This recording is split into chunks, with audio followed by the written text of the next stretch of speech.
and welcome back to MD Global Muscle here at the On the Rise Media Studio with me, your host, Giles Thomas. And we're joined all the way from Indiana, Ron Harris, MD Online Editor. What's up, guys? How are you?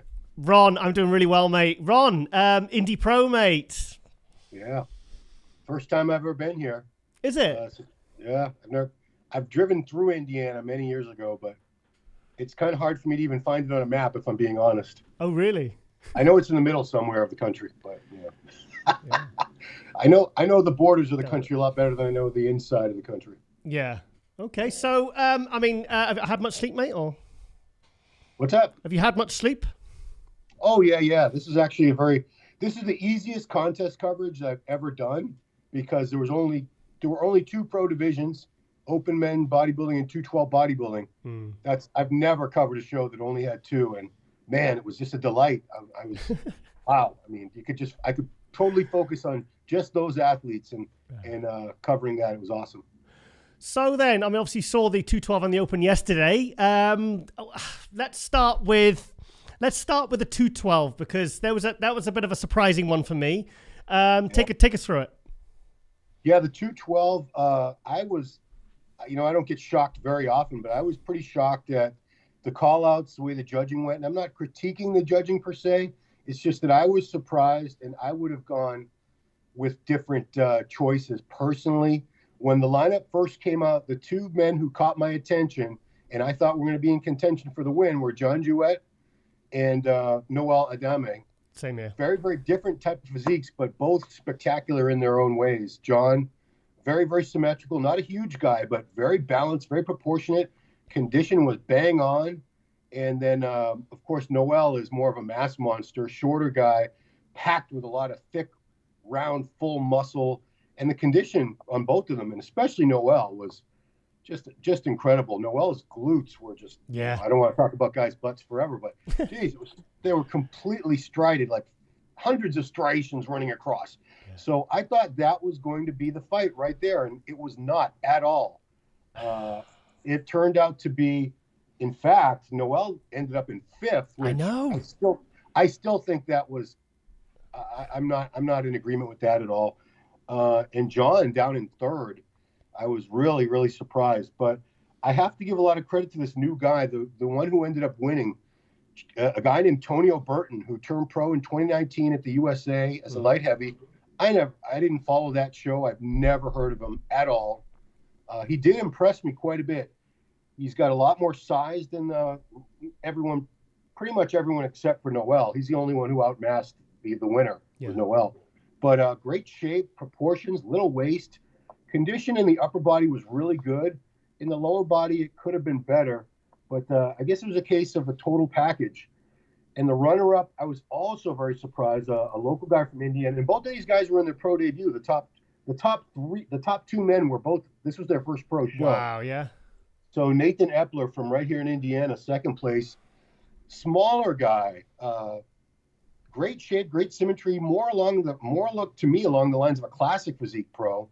Not to say he didn't have a good amount of muscle, but certainly nowhere near the amount of the winner or Noel or a couple of the other guys. Very, very, very beautiful lines, shape, symmetry. Condition was, again, excellent, of course. I was being very critical in my analysis of the show right after when I said that a couple poses of his, I saw some weaknesses in the arms and the side chest, more and in the side tricep, but his front double bicep, rear double, front lat, beautiful shots. And who's the other guy? Brian Balzano was fourth place. Was he the guy with the crazy shredded glutes? Honestly, pretty much everyone in the top five, except for the winner, they all had striations, but the condition in the top five for the 212 vastly exceeded the condition in the top five for the Open. Vastly. Yeah. And a couple guys that did not make top five who I was really, I don't want to say disappointed, but I was hoping that they would because I'm big fans of both of their physiques. Weapon X, Derek Oslin. I love that guy's physique, but he just didn't bring the condition. Yeah. And same thing with Samir Trudy. Samir made a post, an explanatory post this morning on Instagram saying his body just wasn't responding the last couple weeks because I've seen Samir Trudy so much better. He was smaller and softer than recall him being at his best. But Yeah. yeah, Justin Randall in sixth. It was the 212 to me was a far more competitive division at this particular show than the open one. Well, I mean, let's start with Samir Trudy. I mean, he came third at the 2018 Arnold Classic, and that was his kind of career high, and he's kind of been missing the mark ever since with his conditioning.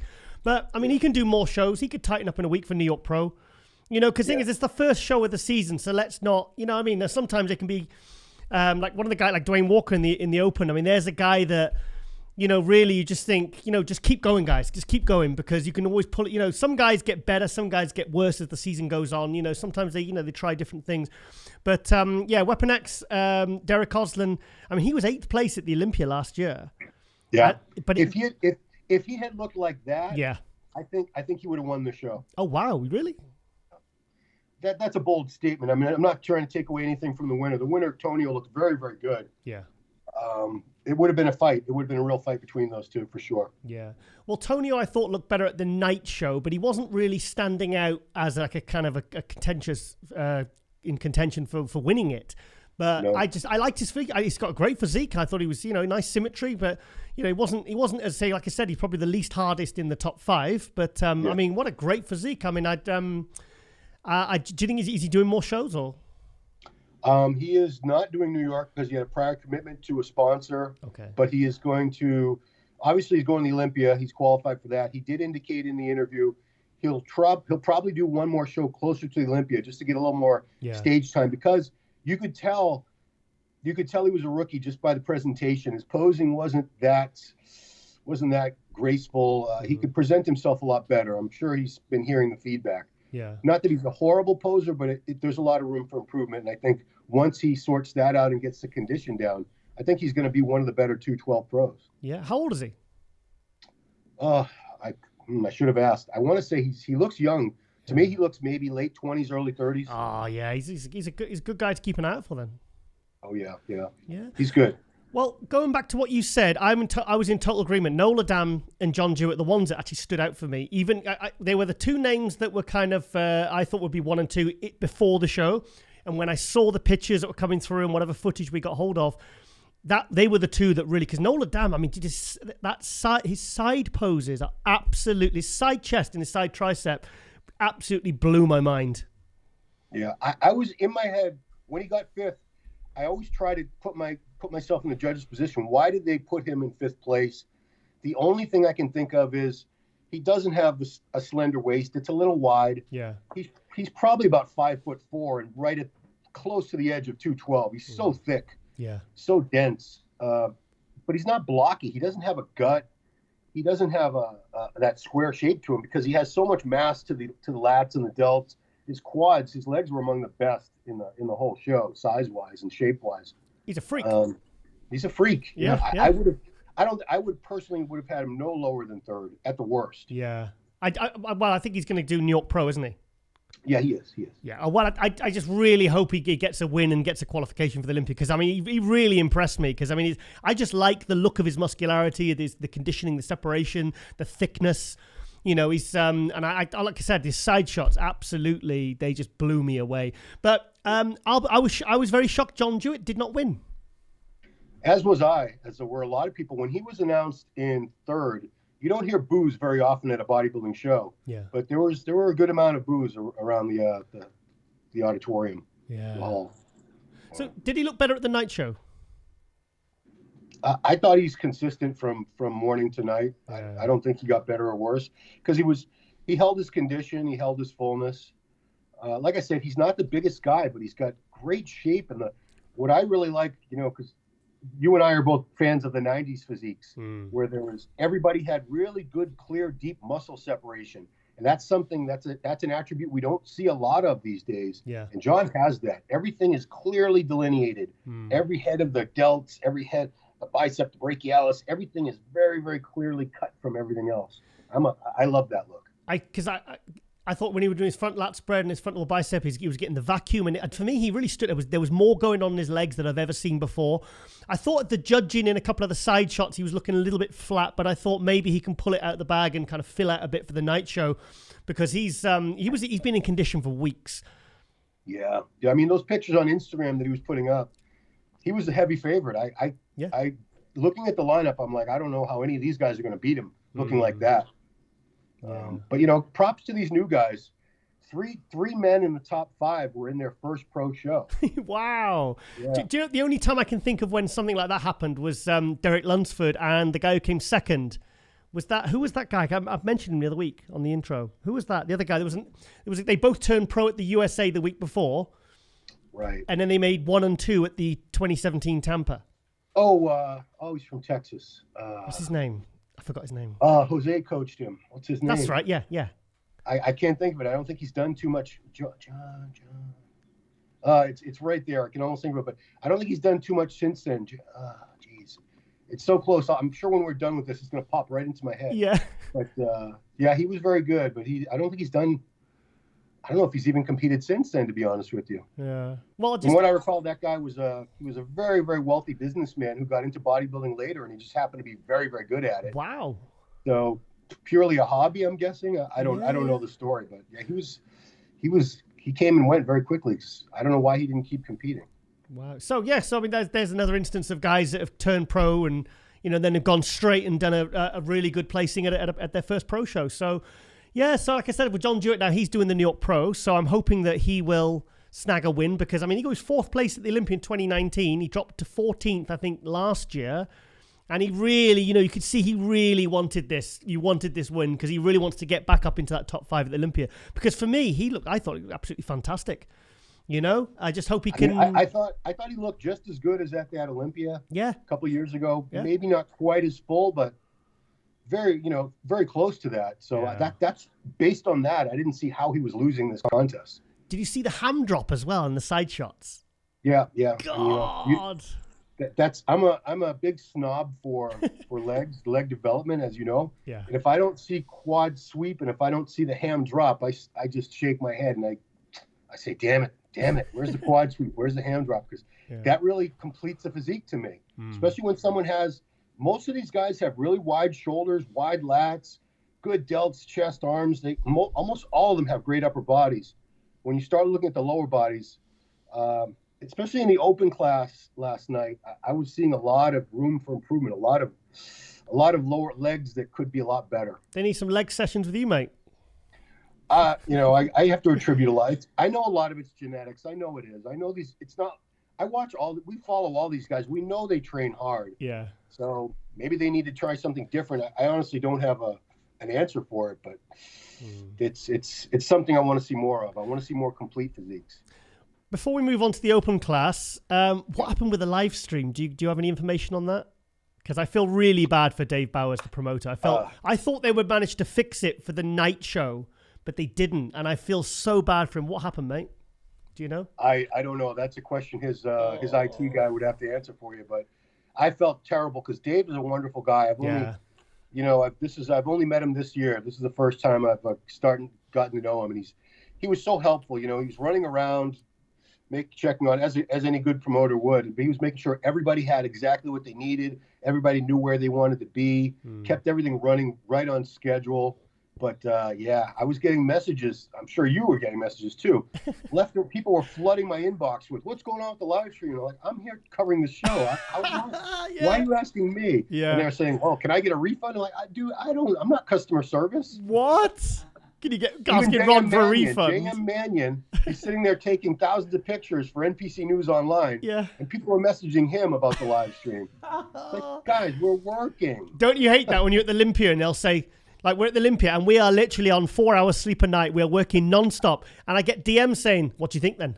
I'm like, watch the freaking wrap up. Watch the review, please. And I do my best to respond to everyone. But, like, just say, guys, just go watch the video, please. And you feel like you're being rude sometimes. But it's like, look, when we're at these events, we're very, very busy. And I try to be polite and message people back. But it does my head in sometimes. They're like asking you. And you're thinking, well, I'm kind of like, because some of these, like the Olympias, these shows are hours and hours long, and we're trying to do as much as we possibly can in the time.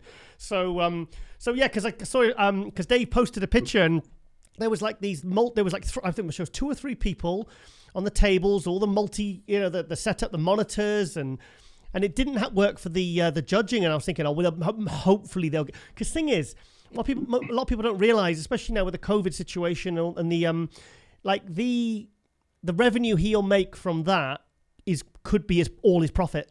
So I feel it should be said that even though nobody got to see it, he had a great setup. There were 2 stationary cameras up on platforms. Yeah. He had a guy with a handheld camera walking around, and backstage there was another camera set up for the commentary with Bob Tickerillo and Isabel Terrell with a beautiful backdrop and monitors, and nobody got to see it.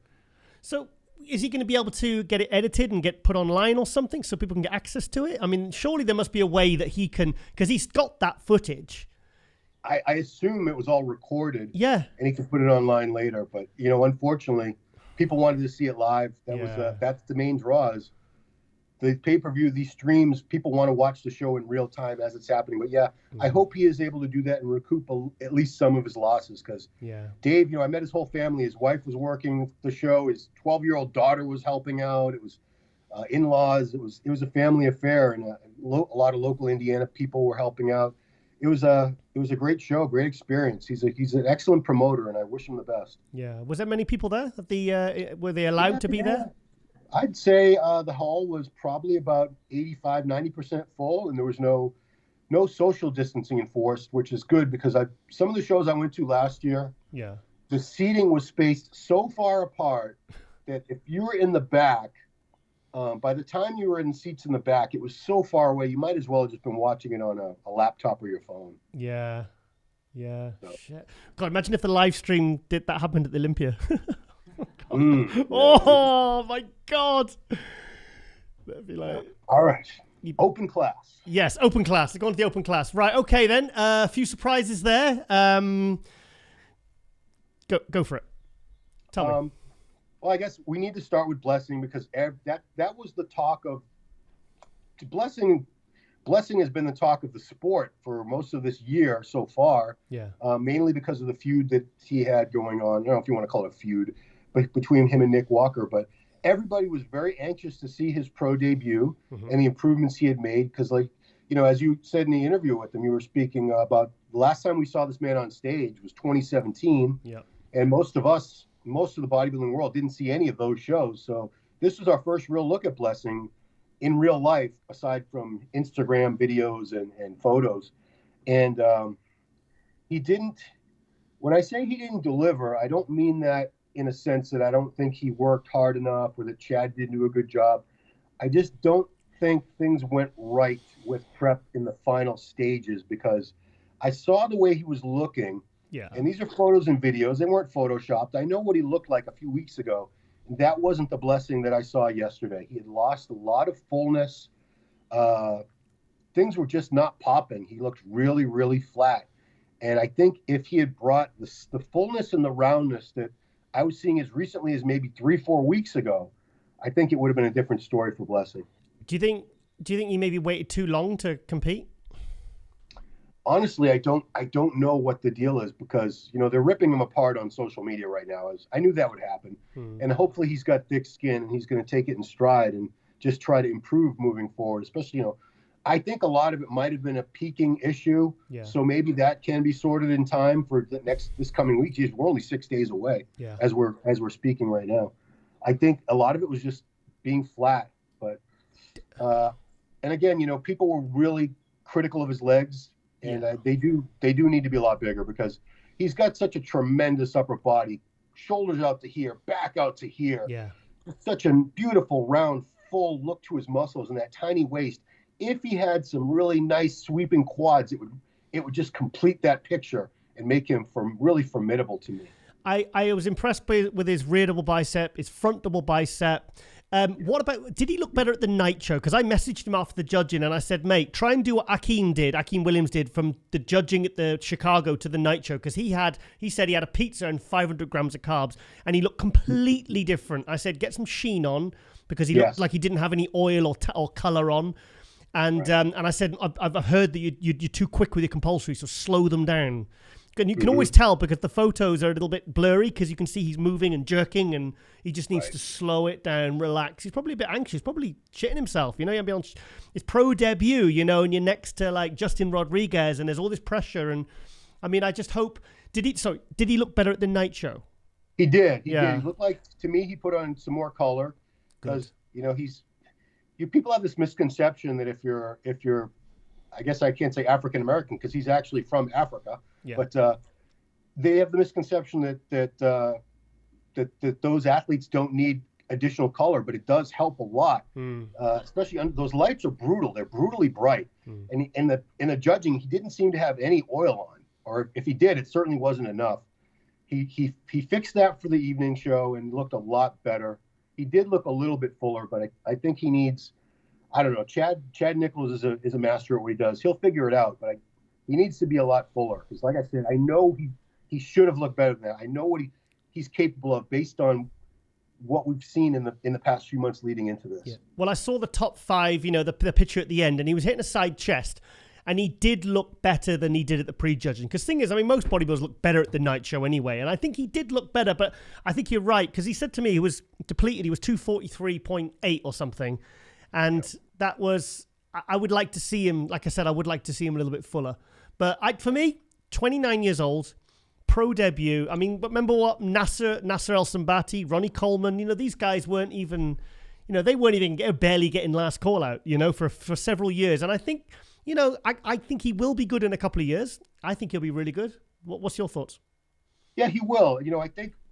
I think he sort of, I don't want to say set himself up, but, he played the social media game, which that's a smart thing to do now because that's what you need to do. That's where the money is. That's where the popularity is. You have to be, I can't think of anybody in pro bodybuilding that does a better job of promoting himself and producing really entertaining, engaging content than Blessing. Yeah. He's been all over mainstream media. I've seen him on shows like Tosh.0 and Fox News. That one, Rob Dyrdek. Yeah, he's been all over mainstream shows that show video clips because he's hilarious. Yeah. So a lot of people didn't take him seriously for that. They think he's not really a serious bodybuilder. He's just this clown. He likes to clown around, but I think now he's going to buckle down, and not to say that he wasn't being serious before, but I think he knows now that people had such high expectations of him, and a lot of people are rooting for him. As much hate as he's getting from people online, there are a lot of people who want to see him turn it around and redeem himself. Yeah. I certainly do. Like I said, 29 years old, first pro show. I honestly, I think if he had showed up looking anything less than Ronnie Coleman 2003, a lot of people are going to be disappointed. Yeah. No, I to be honest, I'll be honest. I did think Dorian Haywood had him. I thought Dorian Haywood was third. I thought he was going to be fighting for 4th or 5th, but I was surprised he got third. But I'm happy he got third. But third place in an open pro show, hasn't competed for 4 years. I think it's a win. I think it's a win for him, and I think if he can just look better for New York, and if he can get, I'd love to see him sort of between 4th and 8th at the New York Pro, and I think if he looks better and he gets that, then at least it's a starting point for him. It's a starting point, and it's something from which to build. And like you said, he's so young, and the thing is, if he hadn't done all this, like, I imagine what he's being paid by his sponsors is more than bodybuilders who've been competing as pros for years because of the value he brings. So let's not, he's probably laughing at all this, he knows what he's doing. He's not stupid. And neither is Redcon, the sponsors. So I think they but like I said, he's done it now. He's got his feet wet. And I'm just excited to, if he could just come in a little bit fuller and stuff for New York Pro, then I think he's gonna turn it around. But like I said, this is the start of his career. And I think people forget sometimes that, some of the best guys in our sport, had sort of very slow starts. And this is not a slow start. Third in your first pro show is not a slow start. If I hate to ascribe numbers, but I think he needs to be something like 260 on stage because he's a taller guy. Yeah. He's got such a wide frame. He's got a big frame. Yeah. If he comes in with a fuller look with that smaller waist and brings up his legs, he's going to be very, very good. Just give him time. Well, he said last week when he was depleted, he was 243.8, but he said that's in the morning when he. So what do you know what he weighed on stage or? I don't, but I asked him in one of the interviews before the show what he weighed when he turned pro, and that was like 234. Yeah. And I know he's added more than 10 pounds of muscle in 4 years. Come on. So I think he wasn't able to show the improvements that he'd made. That was the real issue. So what do you estimate he weighed? As a gauge. If he was depleted at 243, 244, I don't think he weighed much more than that on stage because he still looked very depleted to me. Right. He looked flat. He needed to be fuller. That's the issue. because he has those round muscle bellies. When someone has that, that's a gift. That's a rare thing we don't see very often. Yes. When you have those, you need to be very full to make things pop. Yeah. Well, I think, I mean, I'd love to see him. I think Chad's really known for, like Ronnie. I remember speaking to Ronnie Coleman, and he said, Giles, he said, the night before the Olympia, he says, Chad had me eating so much food. He said, I'd be in pain. He said, I was to fill my muscle out. So I'd love to see like a 250, maybe 250 plus at New York Pro this weekend. That would be, you know, because he's not going to lose much condition, you know. And like I said, he just like you said, he looked better by the night show. So it was just, so I'm hoping, you know, like I said, he's been off stage for 4 years. So let's see what he brings to the New York Pro this week. Right. Okay. So let's talk about Mohammed Elemam. Yes. He's in this episode. Yeah, he was not on my radar. You know, we talked about him in the preview, and I could see he's very good, but I'd never seen him compete before. Yeah. So I didn't have any high expectations for him. I figured this guy could probably crack top 5. He's got a ton of size, very impressive physique. He's not lacking anything. And once he came out in the judging, I could tell it was going to be between him and Justin. Oh, really? They were very, very evenly matched. Wow. The only reason, if I had to be picky, why did they pick Justin over him? I think Justin has a better V-taper. Mohammed's got a little more square look to the torso, a little wider waist. I hate the word blocky, but a slightly blockier midsection than Justin as a smaller one. And I think when they turned to the side, Justin had more of a ham drop. Yes. It's details. It comes down to who has the least flaws. It's not always about who has the most strong points, who has the least flaws. But Mohammed's got a very good future. I like I said, to go from someone that I doubt 90% of the fans knew who this guy was outside of, you know, maybe Europe and the Middle East. I think everyone knows who he is now. Well, I sure do. I think he was third in Romania. I'm pretty sure he was third in Romania last year. And I thought he was sensational. Him and that Vlad Sohorochko, those were the two where everyone was talking about. They just they're like, wow, these guys are amazing. But it's funny because I've had him on the show and you think he's, like, when you see pictures of him, you think he's maybe 5'11 and 280. He's 5'7 and only about 225. He's only 5'7"? Yeah. He's 5'7", 5... Was he 5'7", 5'8"? Yeah, something like that. Yeah, so he's and like you said, he needs a little bit more hamstring from the side. But I mean, personally, I didn't have him in contention for beating Justin. I mean, someone said like, "Oh, it could go either way." I said, "No, I think Justin's got this clearly, but he's making a solid second here. I think he really was a solid second, and I'm really happy for him. He's going to New York. I think he's going to New York next week." Yeah. No, Justin didn't blow him away. Justin didn't dominate the show. Okay. Mohammed gave him a fight. Wow, really? You know, there were a couple call-outs. One in particular where Weinberger had them together, and he was working them over and over and over. Wow. I think it was like the top 3 guys or whatever. He just kept switching them, you know, 22 and 20 switch, and this back and forth over and over again. Yeah. Yeah, Justin was a clear winner, though. I mean, I would have picked him that quickly. I'll be honest. After the mandatories. I'll be honest. I was very, very, very nervous about Justin switching coaches from AJ Sims to Coach Abdullah. I was like, because obviously Abdullah's in Kuwait and they're going to be able to do this remotely. Because you know how Justin 6 weeks out looks like. You think, when's he going to start dieting? He looked really out of shape 6 weeks out, and then he just pulls it together super fast. But honestly, this Chicago last year where he won, and he the top 10 at the Olympia last year, I think this was his best ever. What's your thoughts? Yeah, this is, you know, I've seen him look really good. Like last year when he took second to Ian at New York Pro. Yeah. And again, a few weeks later, he took second to Akim in Chicago, in Atlanta. I thought he looked pretty damn good there. In fact, I think you could have argued him for the win in either of those shows. He was that good. But this is probably the best Justin I've ever seen. And when you say, I think it's important to note, when you say he worked remotely with Abdullah, and that's an issue, everyone's working remotely now unless they live within driving distance. I mean, where's AJ? I think is he out of Texas? AJ Sims, yeah, I think he's Texas. Yeah, so I think probably the only you're right. Actually, probably the only time they see probably the only time they see each other is when they're at the venue at the show. You know, so yeah, you're right. Yeah, so it doesn't matter if it's Kuwait or Texas because he's in New York anyway. But, yeah. I mean, Abdullah obviously knows what he's doing. He's Brandon Curry's coach, and you know, they're all. I think all the top level coaches.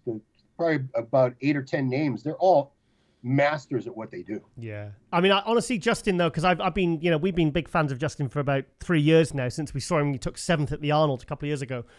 And I was just like, wow, this guy has got the tools. And even in his pictures, he looks so confident. I think he just knew he was in shape. He knew he was there to win it. You know, I thought he looked so polished, the conditioning, the frontal bicep where he angles his body. I love his rear lat spread. I think that's one of the freakiest rear lat spreads I think I've ever seen. I mean, it just blew my socks off.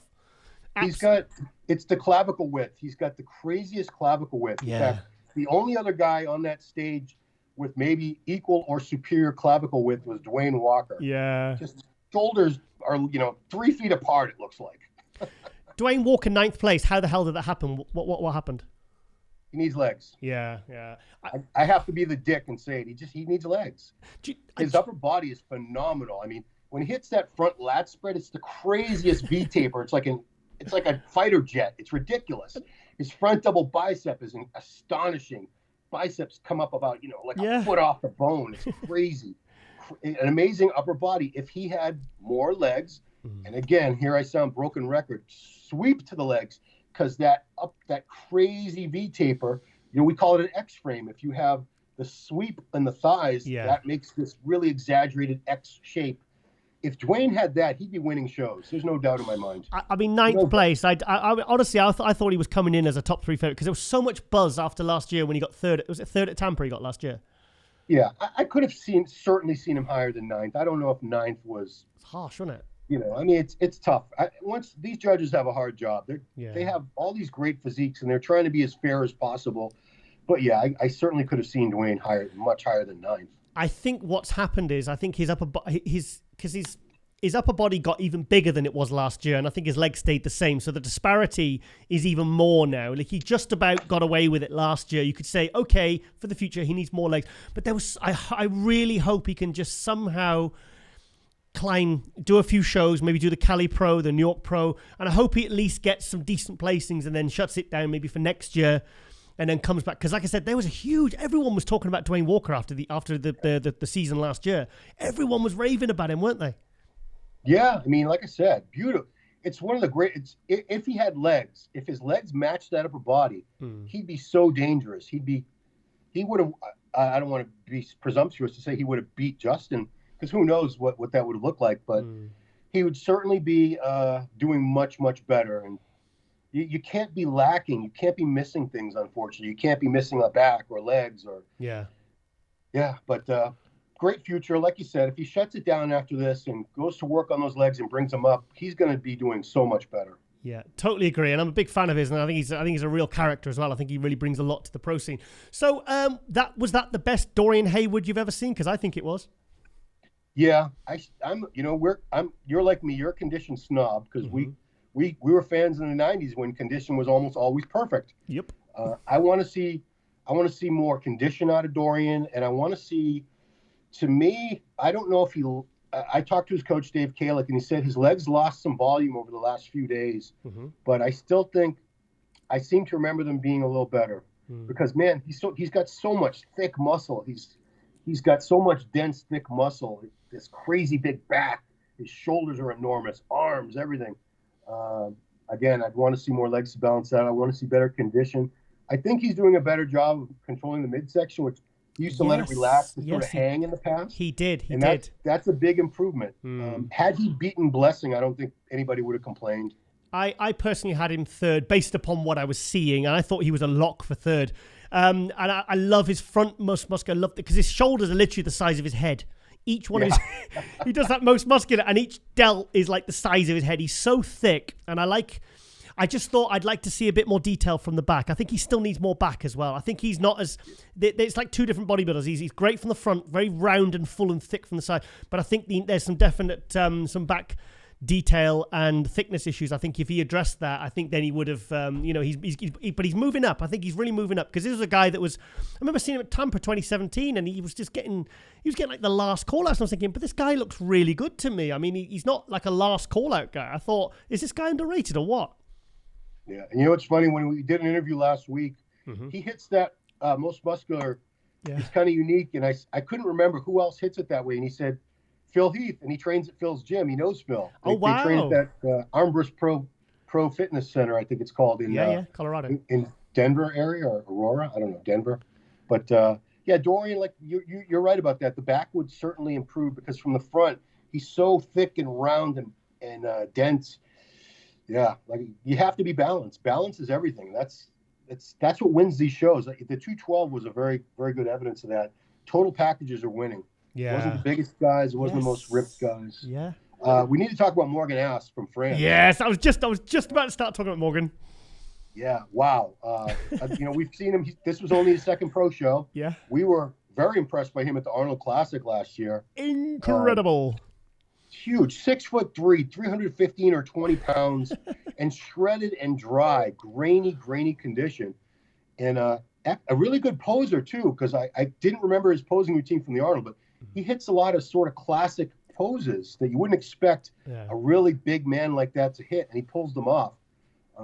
I was getting a lot of messages and comments on the photos because a lot of people are outraged, his fans. Why didn't he place better? Yeah. How could he not be in the top 5? It really comes down, unfortunately, with Morgan to just basically structure and shape. Yeah. Which primarily that's genetic. I mean, he's done a tremendous job of packing so much muscle. You don't see a man that tall put that much muscle on his frame. I mean, the last one I can think of was maybe Gunter. Yeah, but you said his legs were weak. I don't. Do you think? I think they're huge. What's? Okay, so let me clarify that. When I say weak, yeah, the size is there. They're kind of straight up and down. Again, sweep, right? Yeah. Sweep is so critical. I mean, you think of some of the best bodybuilders of all time, like Cutler and Phil Heath. And you picture their front double bicep, front lat spread, and the way their quads just sort of bowed out to the side. Yeah, it adds so much visually to the overall impact of a physique.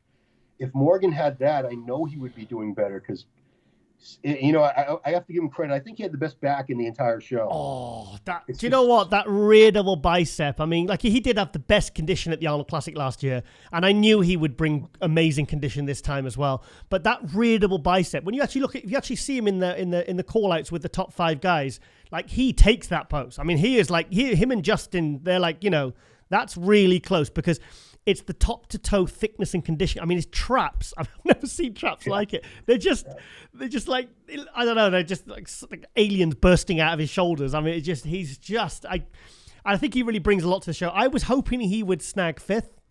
I was hoping he'd get in 5th place.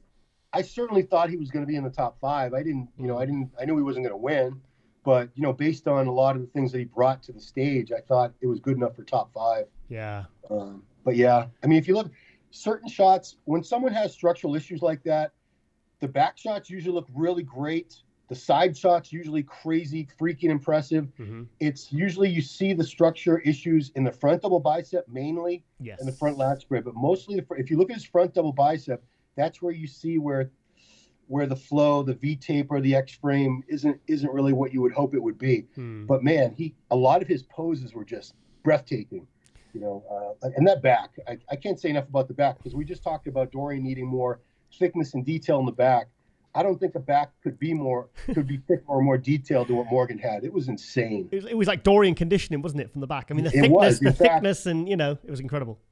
In fact, like I said, the condition in the 212 across the board was much, much better here than the Open was. But Morgan had the best condition, hands down, in the Open. Better than Justin. That's twice. He's better than Mohammed. Yeah. Superior. He gets an amazing condition.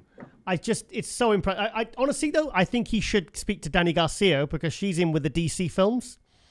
DC because she was one of the executive producers for Shazam, and obviously The Rock with Black Adam and all that. So I think maybe he needs to give her a call because I think that guy could have a really good side hustle as a pro bodybuilder, and because he did that film with Kai Green, didn't he? That I put it in last episode 16. He's done a film with Kai Green, this martial art Bollywood film, wasn't it? Yeah, it was. I just think I could see him doing like a film a year or something, and it probably paying for all his prep throughout the year. And I think he should do both. I think he should do both because I think he's got he's got his feet wet now. He's been in a film with Kai Green, and he's I think that's what I would do if I was him anyway. Well, think about Martin Ford from the UK. Another there you go. Athlete. Martin's been very, very successful in films. 100%. He knows he doesn't have a pro bodybuilding type of physique, but Morgan has an even freakier, crazier physique. Can you imagine him as like as a bad guy or one of the thugs or villains in one of these movies?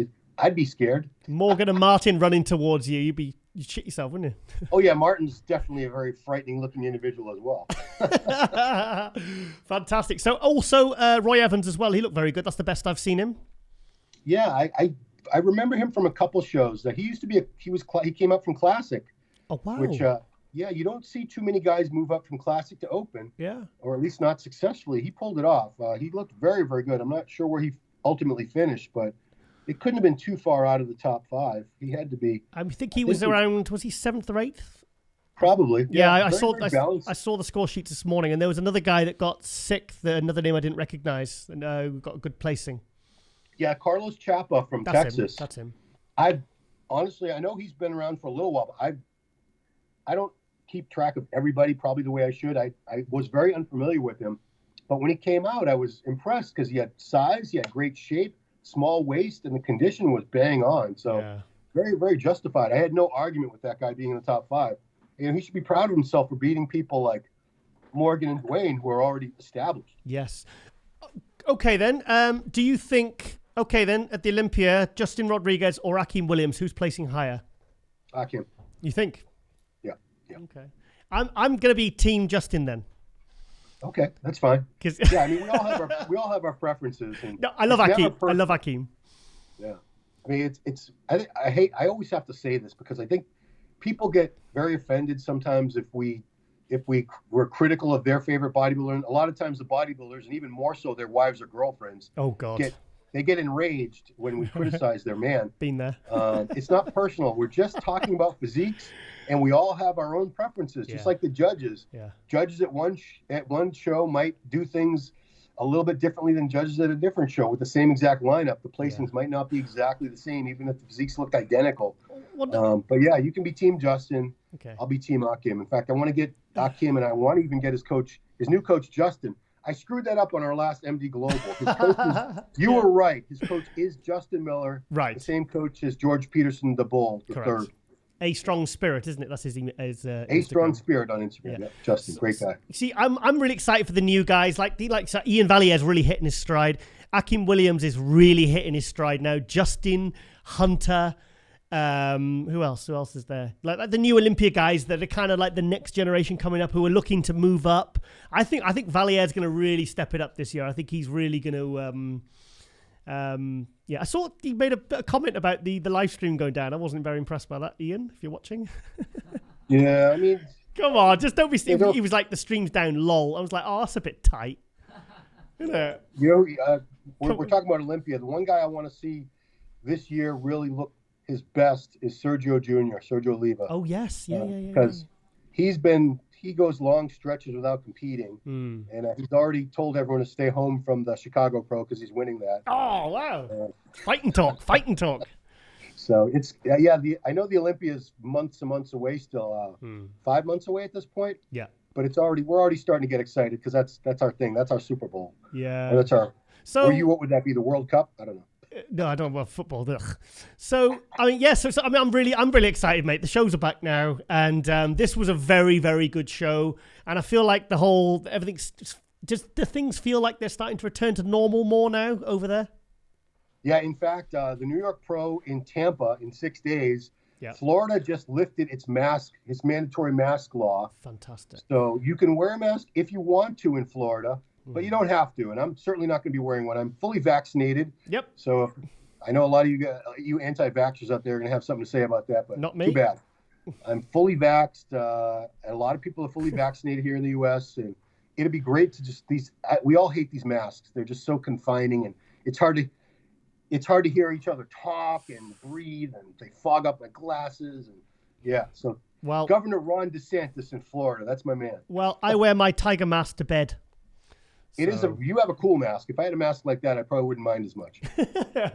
All right, then, Ron. Well, so you're going to be at the New York Pro, yeah, with Hector? Oh, absolutely. Oh, fantastic. It's going to be me, Hector, and Big Mike Cox. Nice. Doing the commentary. So it's going to be a good time. I don't like going to these shows and being the only on-camera guy. I feel very awkward. Yeah. I can do it, certainly. I can pull it off if I have to, but it's so much better to have someone to bounce off. Like I missed you so much at the Olympia. I know. Let's all get sentimental. Covering the Olympia without you it sucked. I was like, where's Giles? I need Giles. Yes. But we did it. Well, you better get to the Olympia this year. Well, I'll swim if I have to. So no, I'll be at the Olympia this year, and hopefully the Arnold Classic as well. That's going ahead, isn't it? September. We'll have to check up on that. I haven't heard any updates, but yeah, let's hope so. Yeah, I'm hearing bizarre rumors saying it's just open and there's just strongman. There's nothing's confirmed. Is that correct? Correct. Yeah. Right, When it's confirmed, we're all going to know about it. Yeah, good. Well, there's obviously the Arnold UK as well, so that's happening. That's got 5 pro categories. So that you can't have the Arnold UK having more pro categories than the American Arnold, because that's the number one Arnold, isn't it? You can in a crazy COVID time, unfortunately. Yeah, it's the COVID card. To have the Arnold with no expo I don't see how I don't know how they're going to have an expo at the Arnold this year. And the Arnold without the expo is kind of like, I don't know, peanut butter and jelly sandwich without the peanut butter. No, completely disagree. It's amazing. I hate expos. No, I don't want to say it, but I don't really like crowds, and I don't like trying to squeeze my way through crowded masses of humanity either. So yeah, I was very fine with not having an expo, but I don't want to say that because it sounds like, I know the expo is very, very important to the Arnold people and to the companies that were there. So the revenue as well. Yeah. I don't want to make light of the situation that the expo had to be canceled. But yeah, for our purposes, covering shows, no expo is just fine. Yeah. Or just walk through and start coughing. Exactly. Yeah. Exactly. Right. Okay then, Ron. Well, thank you for all the coverage as well. You did a great job. All those photos come into the WhatsApp. I've got so many photos in because I automatically saved to camera roll. So I'm going to spend about 3 days getting rid of them all off my phone now. My new iPhone 12 Pro. I just did that about 2 hours ago. I sat there on the toilet and deleted about 500, 600 pictures. Yeah. Okay, mate. Well, yes. Okay. Well, thank you for this review. And thank you for coming on MD Global Muscle as always, Ron. And I look forward to your coverage for the New York Pro next week. Well, this week by the time this comes out. Yeah. This will air Wednesday, so we're going to be starting our coverage Friday night at the athletes meeting and weigh-ins and all that good stuff. But musculardevelopment.com, everybody, for this coverage this coming weekend. We'll have video, interviews, play-by-play, paparazzi, all that good stuff. So make sure you stop by. Yeah. Fantastic. Okay, Ron, I'll speak to you very soon. Thank you, sir. All right. Cheers, mate. And welcome back to MD Global Muscle here at the On the Rise Media Studio with me, your host, Giles Thomas. And we're joined all the way from Q8 Oxygen Gym, Coach Abdullah. Abdullah, thank you so much for joining us. Thank you, my brother. I support all the Team Oxygen. Thank you so much. Yeah, we haven't had you on since season 2, and we're coming to the end of season 4, so it's been a while, mate. I start with you last interview on Arnold when you brand winning. Right? Yes. Yeah, 2019. Yes. Wow. Well, firstly, congratulations on the win yesterday at the Indy Pro. That's absolutely amazing. Are you happy? Oh. Bro, go outside. Oh, you going outside? I'm going for walkies. Go on then. I go outside. Okay. Bring anything here, not here. Because people talking. Wow. Oh, is that? Well, you're in Oxygen. Oh, actually, you're giving us a guided tour of Oxygen here. Excuse me. Oh, look at that. Look at that gym. The famous gym. Big, famous big gym. Yep. This is where it all happens. Where all the champions are created.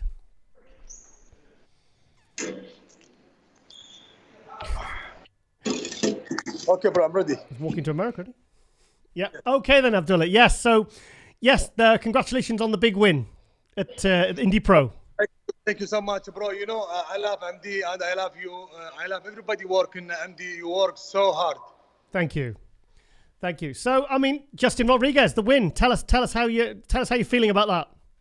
Yeah, I'm feeling very good. You know, I help in beginning Justin Rodriguez. I think when you prepare Victor Martinez 2016. Oh wow. Then I go with Victor training in the gym in New York, New Jersey. Then I see Rodriguez there. I told him, bro, you cannot be top guy in Olympia.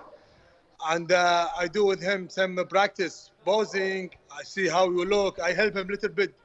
Then week before he get a pro card. And I saw him, oh, congratulations, brother. You do great. Yeah. I told you, it's easy get a pro card.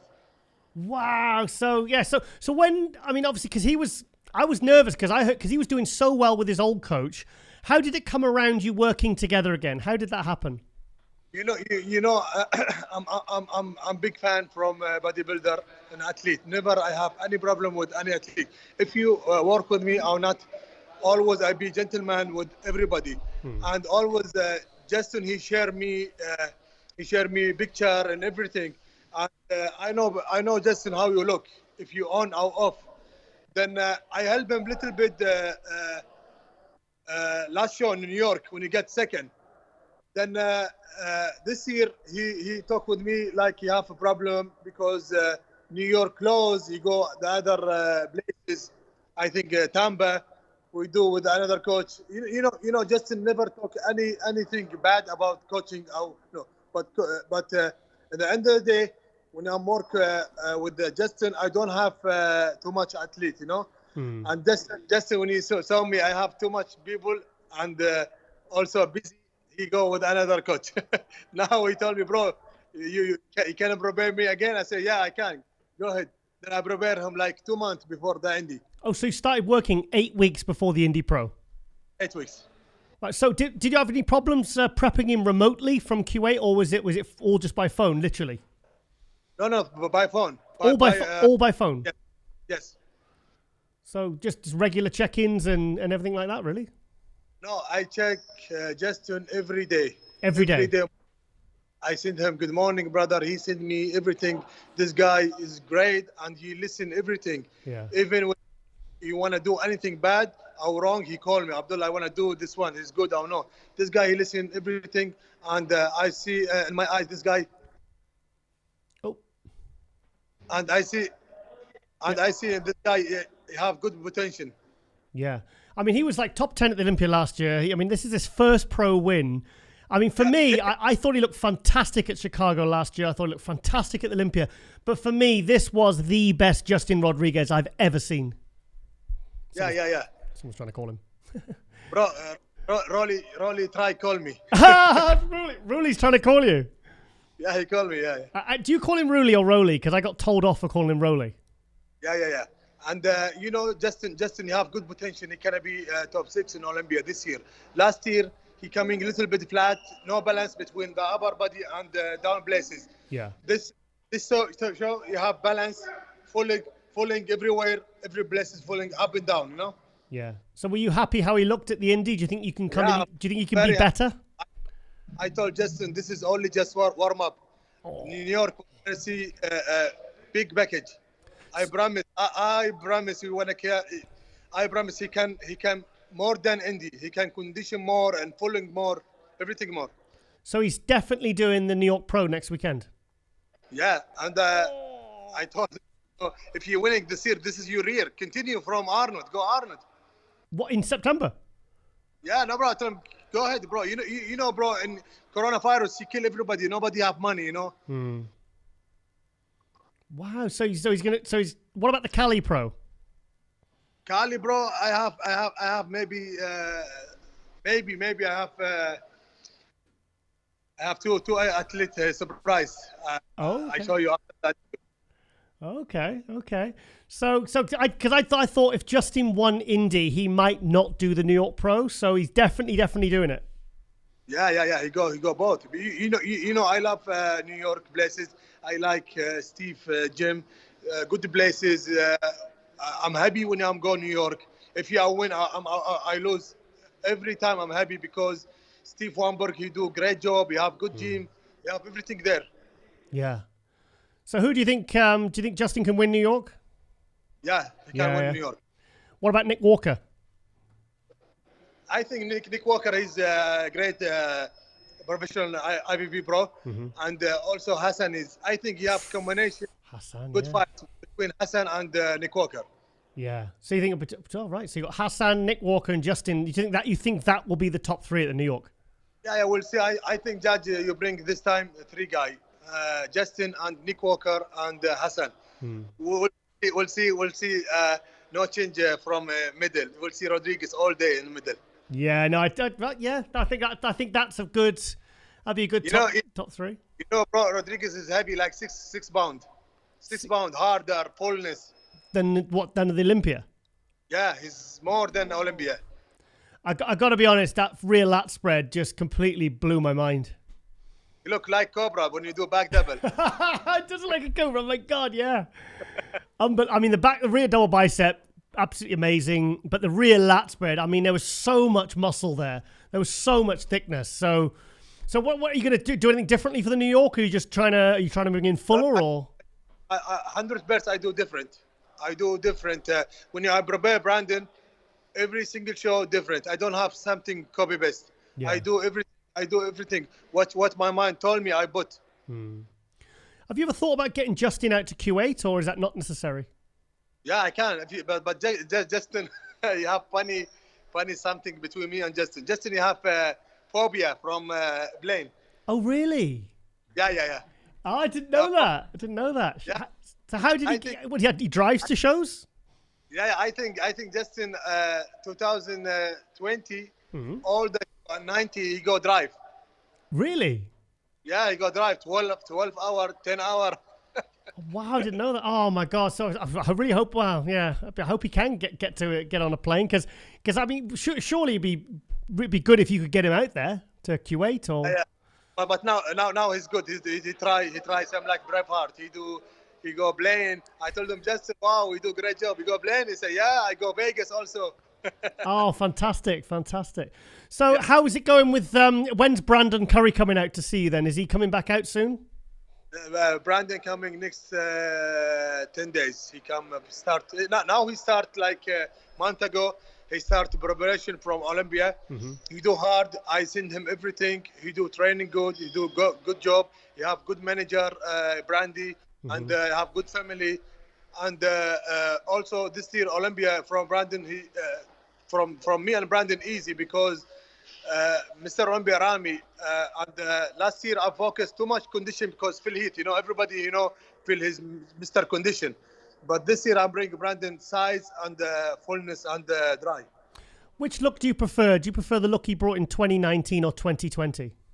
2020 more condition. I liked it. I preferred it. More condition. Look, different between 90 and 2020. You have structure, glutes, hamstring, back, tiny waist, V-taper, and 2090 he coming more than anybody fuller. Oh, you couldn't be, so you bring him in fuller this year? This year I bring it fuller, more than condition. So what did he? I mean, I remember we were at the hotel room, and you said when he won the Olympia in 2019, what was he on stage? About 248. 248. Which one? Arnold or Olympia? The Olympia, when he won it, 2019. I think 250, almost 250. Yeah, because you said by the time you say it was 245 when he was depleted, and you reckoned that he'd be closer to 250 when we interviewed him in the room. You say about two. So what was he at the 2020 Olympia? I think 242 or 245. So he was lighter. Yeah. Lighter. But you know what happened, bro? Nobody. It's Rolly again. You know what happened? What? That happened in Olympia. The Olympia, he told people coming 7 o'clock, and the Olympia start 1 a.m. morning. Wow. 7 hour, no eat, nothing. That's why Brandon, when he come do posing with the top 6, he go flat because no eat like 7 hour. Wow. Okay. So do you think he can beat Rami this year? This year, Rami to Brandon, I think you have crazy fighting, and I think I can bring title back home again. You think? Yeah. So, yeah, I think it's going to be. I think personally, the top 3. I've got a funny feeling it's going to be Hadi, Brandon, and Rami this year. I think they're the 3 that are really going to be battling it out this year. I think exactly same like you. You set my mind. I think Hadi, Rami, and Brandon. This is top 3. Yeah. Do you think Hadi's going to bring a better package this year? Look, if Hadi coming, same like last year, Yeah. he can beat him. Same like Rolly coming back, William coming beat him again. Maybe Akeem William beat him because Olympia you need proof, not only condition. You need size. You look, I bring Brandon in Olympia to 20 condition more than 90, but the size from 90 bigger than 20. And I know now judge he want to prove the size also, not only. Yeah. So what do you think about Phil Heath's comeback? Because I know you're like me. You're a big Phil Heath fan. Bro, I'm talking with you. Be honest. I'm surprised. Phil Heath surprised me when I saw him on the stage. I stayed down and said, "Wow." He doesn't remove any body part. Everything same. Same guy, same like Phil Heath. 2 years top bodybuilder, never come like this. He surprised me, and now I know he's gifted genetic. Nobody. And Phil Heath, to me, is best bodybuilder ever. And in my opinion, if you feel coming, put in your mind, 100% he can win Olympia. Maybe he have chance win Olympia again. You think Phil could win the Olympia again? He can win again because he doesn't miss any body part. Everything there. You know when you Dennis Wolf stay like one year or 2 years, no competing small, and he missed too much body bar. Kevin Lefroni, he missed too much body bar. Look, Dexter Dexton continue, and he body bar. Phil Heath, he doesn't miss anything. Just he go small, and I know I'm Goro. I know Phil Heath when you keep going, he coming bigger. Yeah. You see, like I've not spoken to Phil since the day after the Olympia, and I've not heard anything from him. I don't know whether is he going to compete again, do you think? Look, bro. You don't know. Bro, in my opinion, if you I have chance prepare Phil Heath. Yeah. Bro, trust me, I swear to God, Phil Heath he can be 8 times Olympia. Wow, is he prepping? Oh wow, okay. Because bro, you know me, I love Brandon, I love everybody knows Phil Heath his best genetic, Everybody Phil is best genetic. People he think I don't love Phil Heath. No, I love Phil Heath, but at the end of the day, Phil Heath is best. That's why I challenge him. Yeah. That's why I from Olympia 220 because I know Phil is best. Yeah. Because honestly, I've got it in my head that he's not going to compete again. But I'd love to see him. I think we just want to see him keep going, because he brings so much to the show, doesn't he? Yeah. I think Phil Heath will back, and maybe Kai Green will back. Kai Green ain't come back. Nope. Yeah. I told you. Nope. No, I don't think so. I told you now something. No, nobody know. Kai will back. Same like timing. Same like Phil Heath when you go interview with Dan Solomon. We'll see Kai Green do same thing this year. Did you get that? Yeah, I got that. You got that. Good. You recorded that. Wow. Okay. So you think Kai's going to come back? Well, okay. Well, I'll have to be proved wrong on that. Kai come back. Yeah, big fighting. He's more than 90.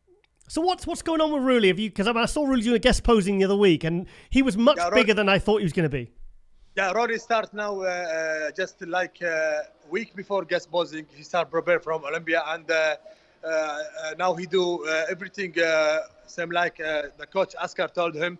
He do everything as well, and I think he coming same like Brandon next weekend. Ramadan finish. I think we'll see Rolly in Kuwait. Do you think we can get Ruli back to how he looked at the 2018 Olympia night show? Because you have chance. Because he's still Rolly. We don't miss anybody part. Yeah, I don't believe Rolly is 44 or 43. He's like. Don't say that. Don't say that. We don't talk about Ruli's age. He doesn't like to talk about his age. Wow. So yeah, because I noticed his legs are looking very, very good. Because people have criticised him for his legs, but I tell you what, his legs in that guest posing looked absolutely phenomenal. Yeah, it's phenomenal. I love Rolly. And Rolly, everybody love Rolly. He's a humble guy. He's a good guy. He work hard from first time in Camp Kuwait and last time. He do a great job from family. I know Rolly more than anybody. I bring first guy. I message Rolly and I bring Rolly in Kuwait. Wow. Yeah, you were the first one. That was what 2014. I bring Rolly in Kuwait. 2013, 2014. 2014 after when you winning Chicago. Yeah. And he qualified from Olympia. He prepared Olympia 2014 with Team Oxygen. Oh, wow. Yeah, I remember what you did with him in 2016 when he did the body power and his waist was just tiny. Yeah. Hats off, guys. That was amazing. Yeah. Ahmad Askar, he do great job with Rolly. Yeah. Great. Yeah. So then what did you think of the Indy Pro? What do you think about Blessing and the placings, Mohammed? What was your thoughts? Look, bro, honestly, I love Blessing too much. I'm happy for Blessings coming from Elite and Pro League because, everybody, the future, all the future from bodybuilder in the Pro League. Nobody do well in Elite because everybody, Elite is very bad, And when I told AJ to tell me before 4 days before Indy Pro, I told him he need more size because he's tall guy. He need more size. He need off season, He need good off season, and when you get like 20 pounds, he can be well. Yeah, that's exactly what Ron Harris said. He said if Blessing could put on about 20 pounds, he thinks he'd be very, very good. And Ahmad, this is Ahmad. He's original from Egypt, and also the coach from Ahmad is here in Oxygen. The name Ahmad Askar. Oh, okay, Askar. Yeah. Yeah, and this guy have good potential. He need also more size because also he's tall guy. He need more size from upper. Legs is very good, but he need more size. So what about the rest? What did you think of the placings at the Indy Pro? Do you agree with them? Which one? Yeah, I'm agree from everything. I'm agree Justin first. I'm agree Ahmed the second. I'm agree Blessed third. I agree from every places. Okay. Yeah. What about the 212? 212, same thing. Why you had that? Because what did you think about John Jewett and Nola Dam? The guy you knew him, black guy. He surprised me. He looked like cartoonish. He like cartoon. Yeah. Fullness on 3D, everything crazy. Yeah. No, he looked great. Great structure. Yeah, good structure, good shape, good physique, small waist, crazy back. I like him. Good. Okay. Tonio, the new guy, the new 212 guy, winner of the Indy Pro. So the guy got second. I think Jojo. What's the name? Nathan Epler. No, the guy he got 4 in Olympia 2019. I think. Oh, John Jewett came third. John Jewett, if you're coming more fuller, he can win the show. Yeah. No, he's doing New York this weekend. Yeah, maybe you have chance. Yeah, if you come full and same like Olympia, when you get 4, you can be first easy. Yeah. So, are you working with any new guys we should know about? Yeah, we'll see Mark Hector from England. You know me, I like a British. Oh, Mark Hector, yeah. My heart. Yeah, Mark Hector, he do great job now off season. Then I put him in surprise in maybe any show. Maybe he go Arnold England, maybe go Arnold Ohio. Still he's working. Huge potential, Mark Hector. Yeah, bro. I think he's next Kevin Leveroni. He look like Kevin. He does, yeah, the structure then. Wide shoulder, small waist. Or some like shoulder, bicep, tricep, same thing. Yeah. Abdullah, I can see they've just turned the lights off on you, mate. So I think we'll let you go. You at the swimming pool or something? Yeah, everything closed. Fantastic. Right, okay. Oh, because it's nighttime, isn't it? Yeah, so okay. Right, Abdullah, I can't even see you now, so I think we'll let you go. But thank you so much for the update and fantastic work with Justin Rodriguez. Thank you so much. And I appreciate it from you and your guys. Stay with you and you do a great job from bodybuilder. And in my mind, your best interview. And we'll see you very soon. Coach Abdullah, thank you so much. Bye-bye. Bye-bye. Okay, from the 1995 Olympia onwards, what for you is the most shocking moment at all of those Olympias? Dennis, let's go to you first. The most shocking moment? Yes. I want to see shock on your face. The most shocking moment from 95 to now at the Olympia stage. Correct. Could be any division as well, so it doesn't have to be just the open. First thing that pops into your head. Shit, first thing that pops in my head is nothing. Apart from breakfast. Let Milos go first. Let me think. Come on, Milos. Milos has got them all written down, so. The biggest shocker in the history of Olympia is 1998, Ronnie's victory over Flex. Oof. I was there. Everybody was shocked. I mean, It was a flex show to win. Nobody even considered it. Even after prejudging, I know Lee Haney was there, everybody was there. When they were announcing winners, we were all pretty much still convinced that. So even after Ronnie won the Night of Champions, looking 90% of what he did when he won the 1998 Mr. Olympia, it was still a very shocking moment when he won the 1998 Olympia. It was. I was there. I lived that moment. I was one of the guys, and we all talk about it. Of course, we all love Ronnie, and I'm beyond happy for him, and he deserved it. But that was a shocker. Was it more shocking than when? I have two more moments. Okay. Was it more shocking than when Sean Roden beat Phil Heath and the feeling of shock in that? Why was that shocking? That was expected after prejudging. Okay. So that wasn't a shock no more. Okay. It would have been a shock if he didn't win. Right. Okay. Yeah. No. But it's another shocking moment. There's two that just popped into my head. The first shocking moment was 2003 Ronnie coming out being 286 pounds. Wow. That was a shocking moment when he walked on stage. Was it just literally the moment he walked out? Was it the moment he walked out and everyone just went, holy shit? The moment he walked out, he just stood there, boom. The fucking quads was the big, I've never seen quads. And I was standing backstage when he was in front of me, when we walked on stage. I remember I'm standing right there with Kevin. We're looking at Ronnie standing there relaxed from the back. And I remember Kevin saying, look at his back, like a silverback gorilla. and his legs, it was unbelievable, the size he brought. And then the other shocking moment was Jay returning in 2009 after he lost the Olympia. And he came back, that first leg stump on stage, that picture that gets famous now. That was a shocking moment too. Yeah, that's what I talked to Giles about 2009 when Jay did that. This is the moment he got me idea that he could have beat Ronnie at his best. That's what I talk about it. But I agree with you. Listen, this is Dennis, you were in my gym many times for photo shoots, and you did photo shoots with Ronnie, and you saw him fucking freaky, and I did the pictures with you and him. But you haven't been at this one. 2003 Olympia preview. There was Jay Cutler, Gunther, and Ronnie Coleman doing the photo. Jay, because he won 2003 Arnold Classic and Ironman looking freaky, and Gunther 2002 he beat Ronnie. So now they're aiming for big 2003 matchup, and I was there. Gunther is fucking, how he's always smiling, always joking, and Jay was like pumping up and quite confident. And I was here next to Jay, and the front door was there to the left from the gym, and I swear to God, it was like eclipse. I mean, like when Ronnie walked into that door, it was like lights were shut.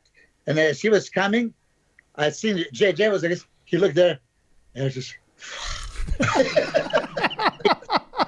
That's exactly. Fucking freak. And just left the dumbbells and went to sit down. That was it. I mean, I took the pictures. Like you said, the silverback. Ronnie is just back. Chris Dim was competing, that year, and he took a picture with Ronnie. Ronnie's one leg was as a full Chris Dim on a as big as Chris Dim.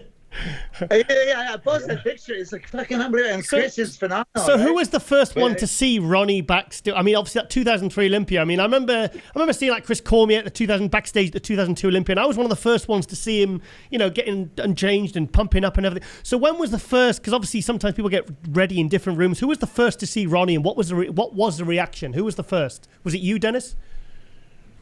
To see what do you mean? Were you one of the first to see Ronnie like backstage? Because you said you saw him on stage and he opened up and it was like holy, but no. We all saw him backstage. We dress. We get in the dressing rooms. We come out. You walk down the hallway to the backstage area, and that's when you see guys. You see guys start warming up, and he was just fucking unbelievable. And you could see he was just walking. His glutes were straight walking. It was ridiculous.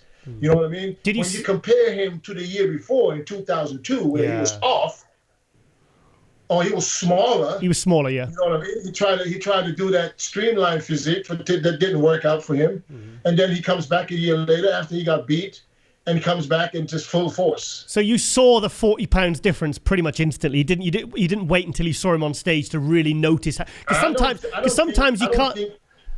I don't think it was a 40 pounds difference. It's just that he lost probably too much the year before. Yeah, but I don't think it was anything less than 260 in 2001. Yeah, but compared to 2002, there was a jump up in size, so it was a 40-pound differential. So I'm just interesting. I don't know how much different, but I tell you, from that photo shoot, because I've seen Ronnie in my gym 20 times. So when you see somebody day in, day out, and year after year, I mean, that was the biggest shocker, seeing him from 2002, from all the photo shoots. And I was in his room in Amsterdam. I was seeing his shows. 2003, when he came to my gym for that photo shoot, he looked like he gained over 30 pounds, really. Wow. The fullness, size, he just those legs hanging down from the shoulders, right? This is not arms, they're legs. Legs. So, I mean, it's great. And back, he always dropped his, shoulders, and still back was like cobra, like, sticking out. Like you can see the lat from the front, passing his triceps. It was crazy. So is there any more shocking moments apart from people that have just done... So the most shocking moments are the ones where the physiques have just taken a huge leap up. That's what about anything else? Any other memories that of anything that was like a shocking moment, but not just in terms of someone coming back better than the year before, perhaps?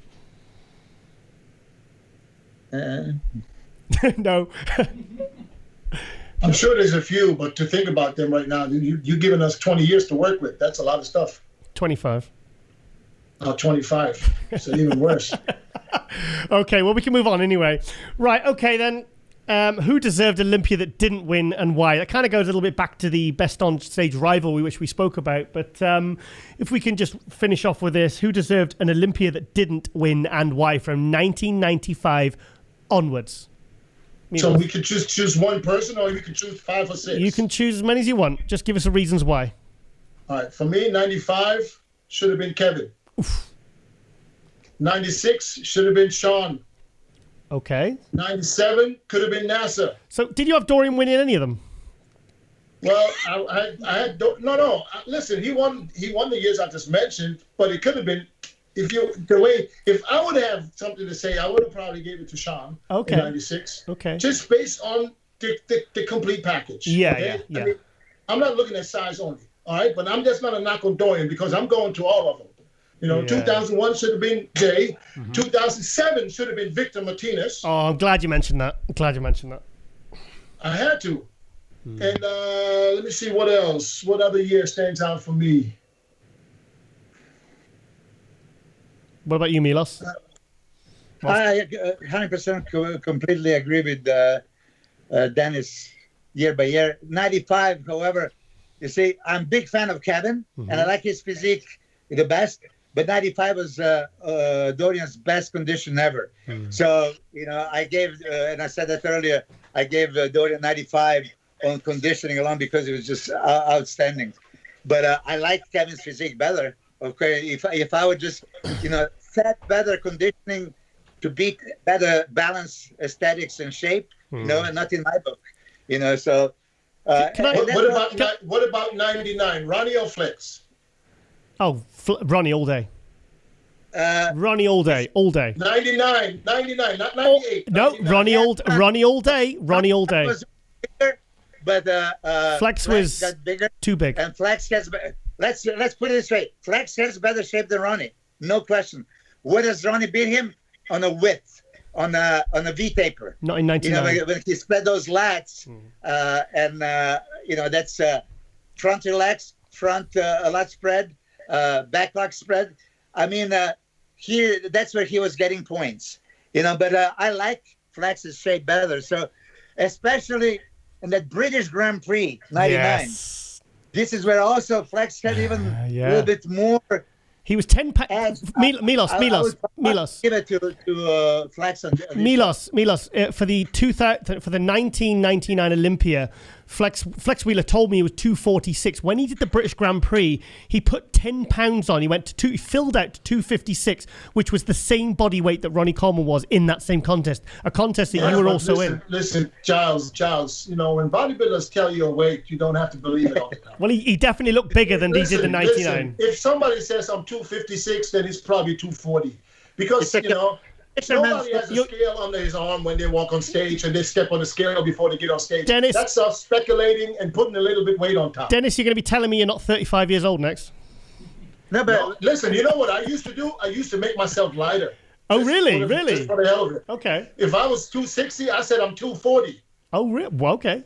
Okay. And they'd be like, whoa, that's the biggest 240 I've ever seen. Why make yourself heavier? What for? Okay. To create the illusion of more size. But listen, now you made me thinking, yes, I would go with the 99 Flex over Ronnie, no problem. Not because it's like such a fucking difference in Flex, absolutely deserved to win, but it was so close between those two. I competed with them 95, 96, 96. Ronnie beat the Flex in Canada. I was third. Then we go to Florida. Ronnie still beat him. No, Flex beat Ronnie. But then, here it is, 98. Ronnie beat Flex. So it was very close. And Ronnie's going to be the first one to tell you he appreciates his Flex physique. Now, 99, Flex came probably at his all-time biggest best. Maybe not condition-wise. 93 condition was better. But he had an argument for winning that 99 British Grand Prix and Olympia. Okay. I don't think that many people would disagree with that. Okay. Do you think? Anyway. Can I ask you something? I know this is pre-95, but do you think there's an argument for Kevin Navarone winning the 1994 Mr. Olympia? Because I think that was probably, apart from the 97 British Grand Prix look, I think that was Kevin Navarone's best ever look. 94? I thought it was Sean Ray got second. No, I thought Kevin Navarone was third, but I think he looked absolutely tremendous. I think that was one of my favourite Kevin Navarones ever. His quads were huge, and it's... Yeah, you're right, Dennis, and Kevin third, Paul fourth, and Porter fifth. Kevin was third. I agree. Look, 94 for sure for me, Dorian didn't win. Okay. So it's between Kevin and Sean. And Kevin being a little bit bigger, same kind of conditioning, you can edge towards the Kevin. But it was very close. They were flip-flopping all the time. Okay? But at 92, okay, we didn't talk about another guy, a great guy, Lee Labrada, right? Lee Labrada came second to Lee Haney and came second to Dorian as well, right? Well, this was pre-95, because he retired in 95. Over 95. But that's what I want to... Did you guys see the pictures of Hunter Labrada? Yes. Crazy. Wow, 9 days out. The thing is, he's been dieting for about 8 months. I just hope he can bring that to the stage. Oh, I hope so. Because if not, then that's a lot of picture hype. I don't see how he wouldn't. Lee was always steadily. He didn't make dramatic changes. Yeah. So you see, Hunter. Milos, it's easy. Milos, you know yourself. It's easy to take pictures after the workout. You look always full round and everything is crazy after the workout. You didn't pull no water yet. You're not dehydrated and all that. Listen, for me right now, he's going into the Tampa Pro as a favorite. Okay, clearly. But what I'm saying is, I know what it's like to do photo shoots in the gym after your workout, and then end up on stage with cramps and who knows what else. It can happen. I hope it doesn't for him. But I'll be in Tampa next week, and I'm gonna be watching him firsthand because I believe he will qualify for the Olympia in his first pro show. Yeah, I think so too. And welcome back to MD Global Muscle here at the On the Rise Media Studio with me, your host Giles Thomas, and we're joined all the way from Indiana, second place Open Pro Mohammed Elemam. Yes. Oh, Mohammed, how are you? I'm fine, thank you. Hi, everybody. You look. I'm sorry, I should never say this, but you look a bit tired, mate. Have you slept much? Yeah. Actually, yes. I'm tired. Really tired. I want to sleep more. It was a long way to come to Indianapolis from my city, St. Petersburg. It was about 4 plan and about 30 hours. 30 hours and 4 planes to get from Russia to Indianapolis. Yeah. When did you fly in? I flied 4 mile. No, when did you fly in? When? 5. I arrived 5. You were sorry. 5 May.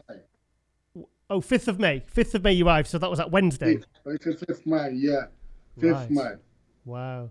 So, Yeah, mate. because it was a short time before competition.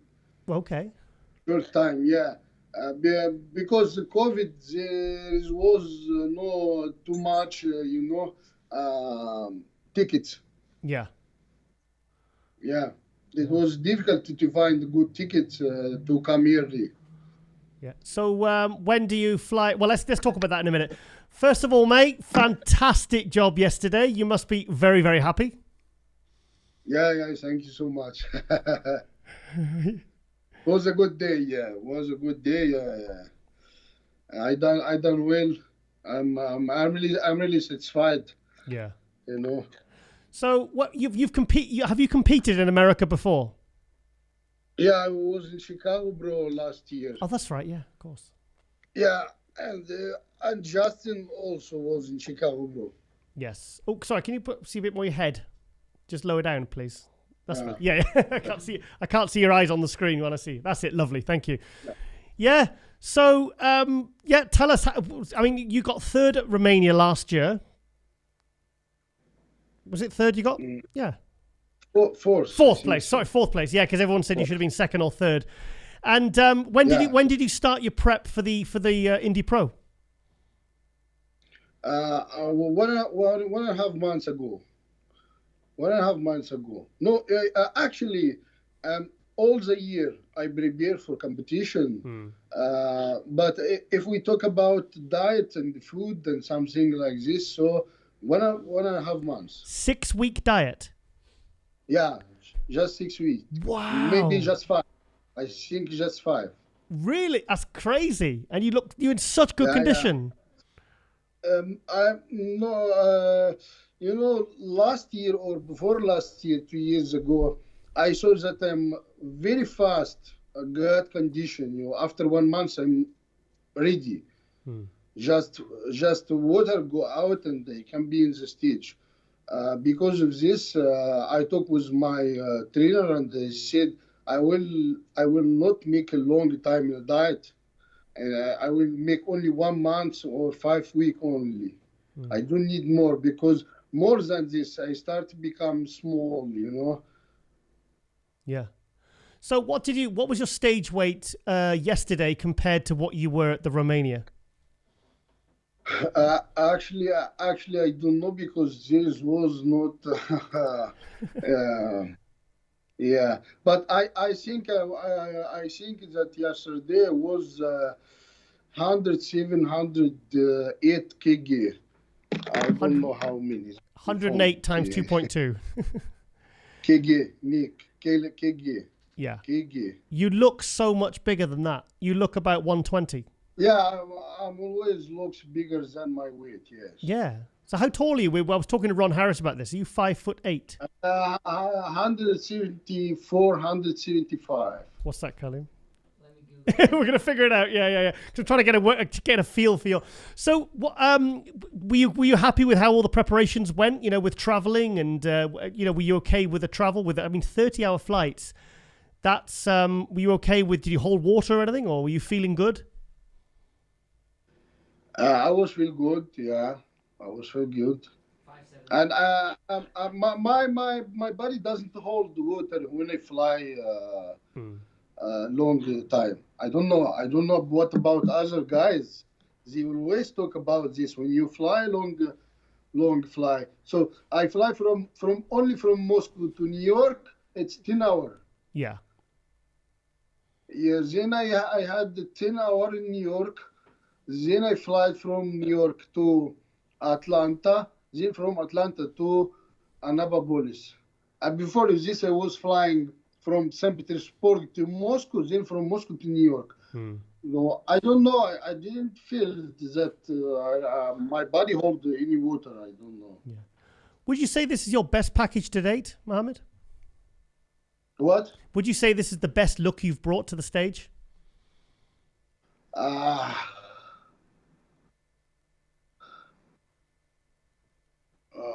One more time, please. Would you say this is the best you've looked? I think so. Yeah.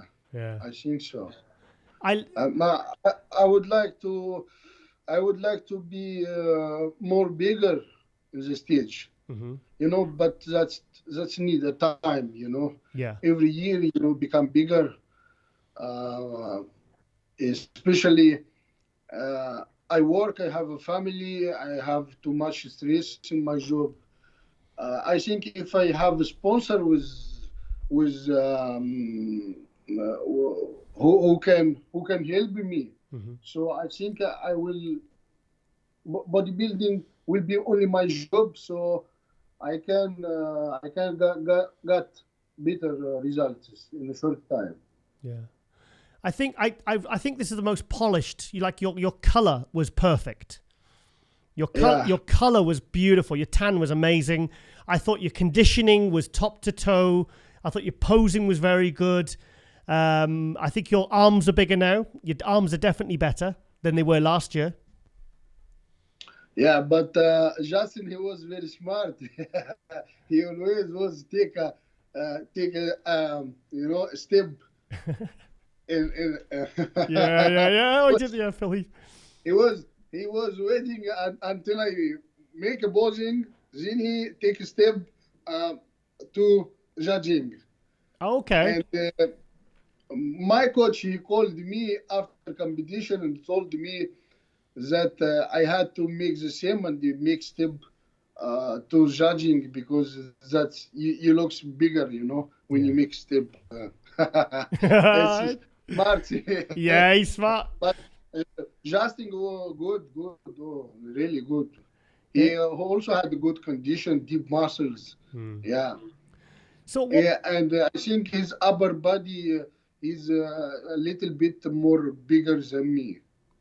I mean, we had Ron Harris on this episode from MD, and he says Mohammed really pushed Justin. He said it was very, very close. He said when those two were called out together, there was shots you were hitting. He said that you were really it was very, very, very close.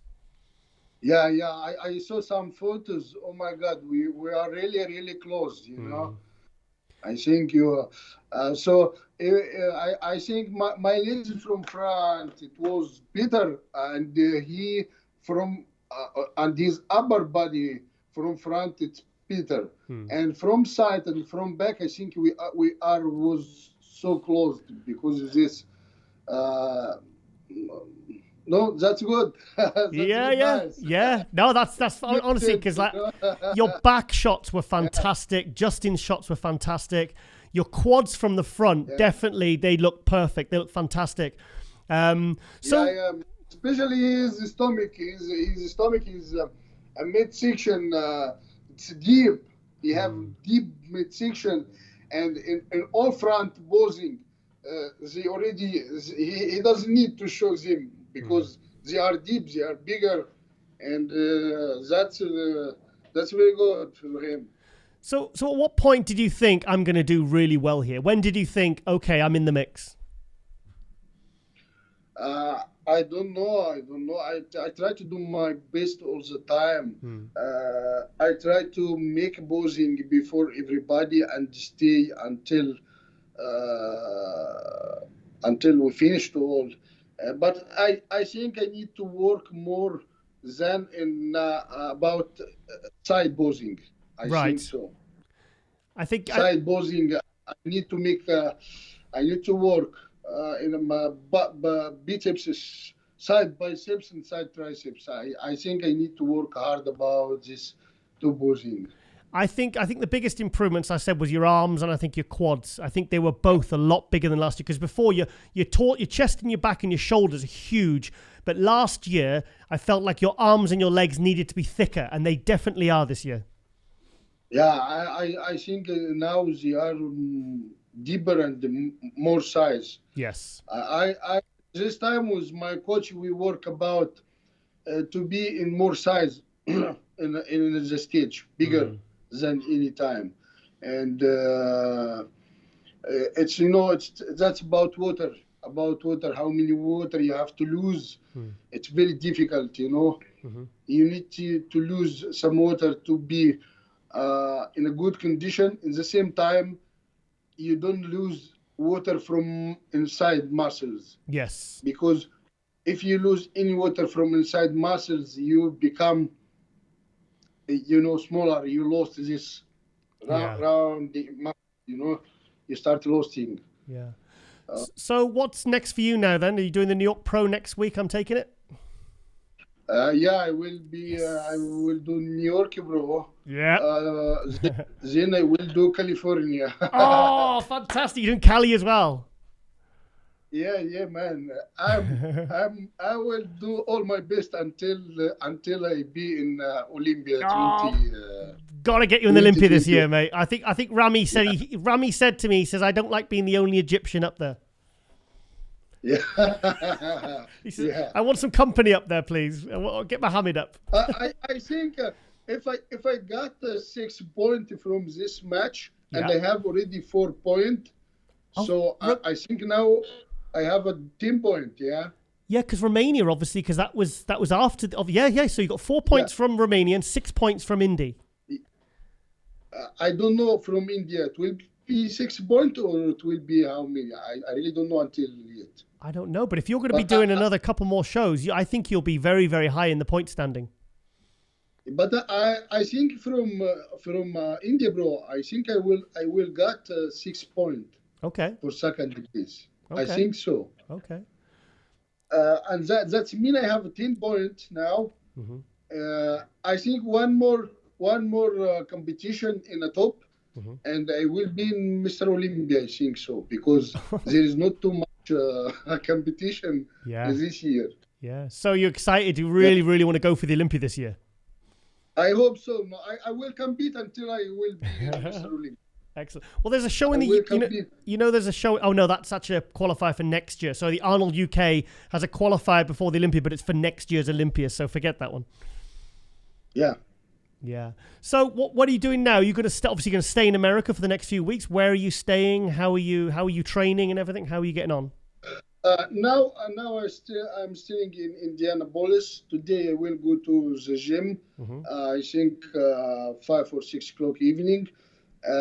Tomorrow morning I have to go to the gym. Then I will fly to Atlanta. Then from Atlanta fly to Tampa. So tomorrow I fly to Tampa. Yep. I will stay in Tampa. I think 10 days. Or 8 days. I don't remember. I don't know. I think 8 days or 10 days in Tampa I will stay. Are you traveling by yourself? Yeah, by myself, yes. I travel by myself. Then after Tampa, I will fly to Los Angeles, California. Yeah. And in Los Angeles, California, I have my friend there, Mohammed Elemam. He lives there. And he also will compete in California. Oh, fantastic. Yeah, Mohammed Shaban from the Portugal Pro a couple of years ago. Yeah. He's an Egyptian guy, but he lives in California, in Los Angeles. Yeah.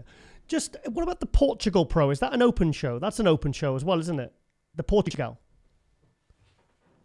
Portugal, yeah. Portugal, yeah. I could see you winning that one, mate. I don't know, man, because my visa, my European visa will finish next month. I want to make sure because I will have time when I come back from America to Russia to make a visa or not, a new visa. So maybe I can't compete in Portugal because short time and I can't make visa in this time. So I come back from America and I have to make a new visa for Europe. And now it's very difficult to make a visa. It's too much embassy. It doesn't work. Yeah. And I don't know how I will I will make this visa, and I will have time or not. But if I will have time, I will do it. Yeah. I will do this visa, and maybe I will fly to Portugal. And I think there's also in España one competition in August. Yes, there is. Yeah, there is. Yeah, and in Egypt there is a competition in August, but maybe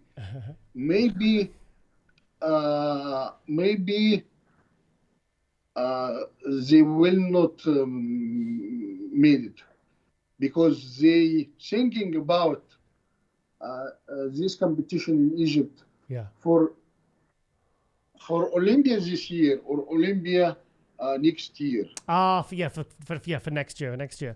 So, is your coach happy? Is your coach happy? Your coach, is he happy? Of course, yeah.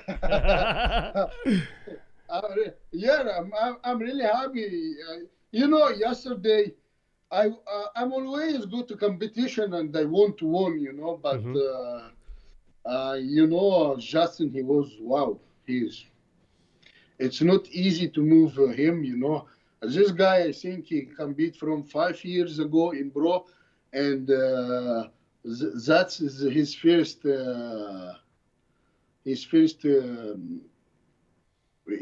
time he win in Pro. Yeah. And he's top 10 Olympian. I saw him in Chicago by my eyes in the stage, and he was fantastic in a good condition. Yeah, he really good. So I'm happy. I'm happy to get a second place, and I will try to do my best always to be in a first place. But I know that I need more size. I know that I need to work hard about side posing. And I will work about it, and I will try to do my best to make all this in a short time. So what's the plan for New York then? You gonna try a different approach with your prep, or? I will try to be in more size. Oh, you can try fuller. Yeah, because Hassan Mustafa is very big guy. Yep. I don't think he's big, but he have too much muscles. Too much muscles. Yeah, sorry, Hassan, you got too much muscle. But I think Hassan he will can't make a good condition in quadriceps in his leg. Yeah. From front. It will not easy. He is huge. He have big size, and always the guys with big size, they always afraid to lose this size. And second guy, the American guy, he's bigger also. What his name? Nick Walker. I think so. Yeah. Yes. He also big. He's huge. Oh my God. He's big. Yeah. Yeah. No, everyone have something good and something. No, I will fight. I will fight with him. I think you're going in. Mohammed, you're going in on a very, very strong second place in the first pro show of the season. You really pushed Justin. I think it was really good to do this show before the New York. I think it's really got people talking about you now. I will go to New York and I will try to push everyone in the stage, man. I will fight. I will go to fight. Yeah. Yes. Mohammed, people are talking about you a lot at the moment. There's going to be a lot of eyes on you that otherwise wouldn't have been on you if you hadn't have done Indy. Yeah. I see. I can't sleep from yesterday, man. my Instagram, my telephone. Oh my God! I think all Russian and all Egypt and too much people from other countries. They wrote to me. They mentioned me in Instagram. Brilliant. I'm really happy. And because it was hard, very hard 2 years, last years, and this year's because of COVID, because of work, business, visa, fly, and with all this. Yeah. Well, you've had a fantastic showing at Romania. You looked amazing there. You looked fantastic yesterday. If you're going to come in fuller and and really good for New York, and you're going to be first call out. That's absolutely a given. You're going to be in first call out, and and if you wipe out a few big names, that's really going to be good for you. If with your point standing and give you momentum to go into the Olympia. Because I will say it now. I think you will be at the Olympia this year. I think that's a definite. Yeah, I will do it, man. Yeah. So have you heard from your fellow Egyptian Big Ramy? Has he sent you a congratulations yet? I don't know. Look, man, I'm really have too much messages about, I don't know, 3,000-4,000 messages, and I can't read all this. Yeah. Yesterday I had 1,000 messages in Instagram. Yeah, and I can't read all this message. Yeah. Yes. Wow. Yeah. Fantastic. I can't sleep. I have to eat. I have to prepare food. I have to go to supermarket, and I try to sleep, but really I can't because I need to answer all these people. Yeah. It's very difficult to answer all these people, Well, but I saw that Ramy was watching my stories from 2 days ago. He was watching. Oh, fantastic. Well, I think he wrote to me, but I didn't saw until yet. Maybe I didn't saw because he was watching my stories in Instagram. Wow, that's fantastic. No, it's great to hear. And I'm just really, really happy. I was so happy when I saw the placing. And also when we set this interview up, I think it was about 3 or 4 a.m. when you messaged me back. So I was thinking, this guy he's too excited to sleep. Yeah. Yeah. Right. Well, thank you so much, man. I'm also very happy, and I'm proud that I know you. I want to thank you because you one from the first people that they saw me in Chicago, bro, and they talk about me. That's my pleasure, mate. My pleasure. Seriously. No, I just thank you. I wanted to get you back on again because I just wanted a little update interview because I want to congratulate you personally, and on the show. And I'm just really excited, mate. I just think it's really it's nice to follow up and see you see you doing great. And I think try and get some sleep, try and get some rest this week so you're nice and fresh for New York, and just go give them hell, mate. Be out in that first call out, and like you said, fight. Yeah, I will fight, man. I will go to fight, really. All right then, mate. Well, I think you need it. You need to. I think you need a nap, and I think you need to get your food sorted, and then let you get back on track. But Mohammed Elemam, thank you so much for coming on MD Global Muscle, and just once again, congratulations. I was really happy to see you get in second place at the Indy Pro yesterday. Thank you so much, man. Thank you. All Thank you so much. Take care, Mohammed. I'll speak to you very soon. You too. Bye-bye. Bye-bye. Okay, guys, it is hot news and shout-out segment for episode 17 of Indy Global Muscle. Okay, who do we have first? Obviously, this episode is kind of an Indy Pro review special because, the shows have started again. So, we really want to jump on that and really, just see what's going on right now. So the first is the one I was hoping was going to win the 212 at the Indy Pro, and that is John Jewett. 4th place at the 2019 Olympia in the 212. He won Tampa in 2019 or Dallas, one of them. And he was my favorite going into this show. I mean, look at that. John Jewett, man. Look at that. Right, okay. That's what see, Colleen, when I was talking about the ham drop, that is what a ham drop is. And look at that conditioning. That is spectacular conditioning. And the thing is, John Jewett's been in condition he's been in excellent condition for several weeks because I think he really wanted to win this one. But the thing is, he's doing the New York Pro as well. I saw on his Instagram. Here he has said, this is the post I saw this morning. 3rd place today, but damn, Roxy Q Flex. That's his wife, Renee. She's wellness now, isn't she? Yeah, she did Tampa last year. Yeah, she did Tampa last year, and I think she won the amateur wellness. I'm sure that's where she turned pro. But yeah, so New York Pro, here I come, winning the cookies. But yeah, I was really disappointed he didn't win. I thought he was going to win the show.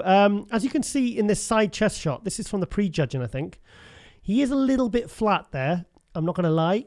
I'm sure in the next few days he might put up some evening show, because for the evening show he was definitely, well, everyone usually comes in fuller for the night show anyway. But oh yeah, is that night show? Yeah, the other two guys are very good actually. That's Nathan Epler there. He looks really good. I didn't notice him really in the judging, and sorry, that's the guy who won, Tonio. Yeah, Tonio. His Instagram is Mutant or something. We're going to come to that next anyway. But yeah, so I would really love to see John at the Olympia, because 4th place, I mean, he's top 5 Olympia, this guy, and he's won pro shows. And for me, flatness aside, I think it's the best package I've ever seen him bring. Can we get sound on this, or is it not worth it? Is it not worth it? Let's try it. Oh, hang on. Oh, this is Isabella Terrell and Bob Chick doing the footage, the commentary on the footage. Look at his hamstrings popping there. Look at that. Doink. Yeah, he's just, I hate to use the term over dieted, or is that over dieted or flat? Sorry? A bit of both, yeah. But I mean, he's not really bursting full here, is he? Because I think he's obviously gone to get really dry condition, which he's certainly achieved. May as well turn the sound off on that. Yeah, maybe he can come a little bit fuller for New York this weekend. But look at that vacuum there. That's impressive. Very impressive. Yes, the third I thought was, I was surprised with third. I was surprised, I got to admit. But I mean, look at the dryness. I mean, that's what, look at the death face. Look at that. Wow. That is very, very, very impressive conditioning. They are. Mountain Dog, what's his name? Why have I forgotten his name? Oh my God, I forgot. I'm so sorry. John Meadows.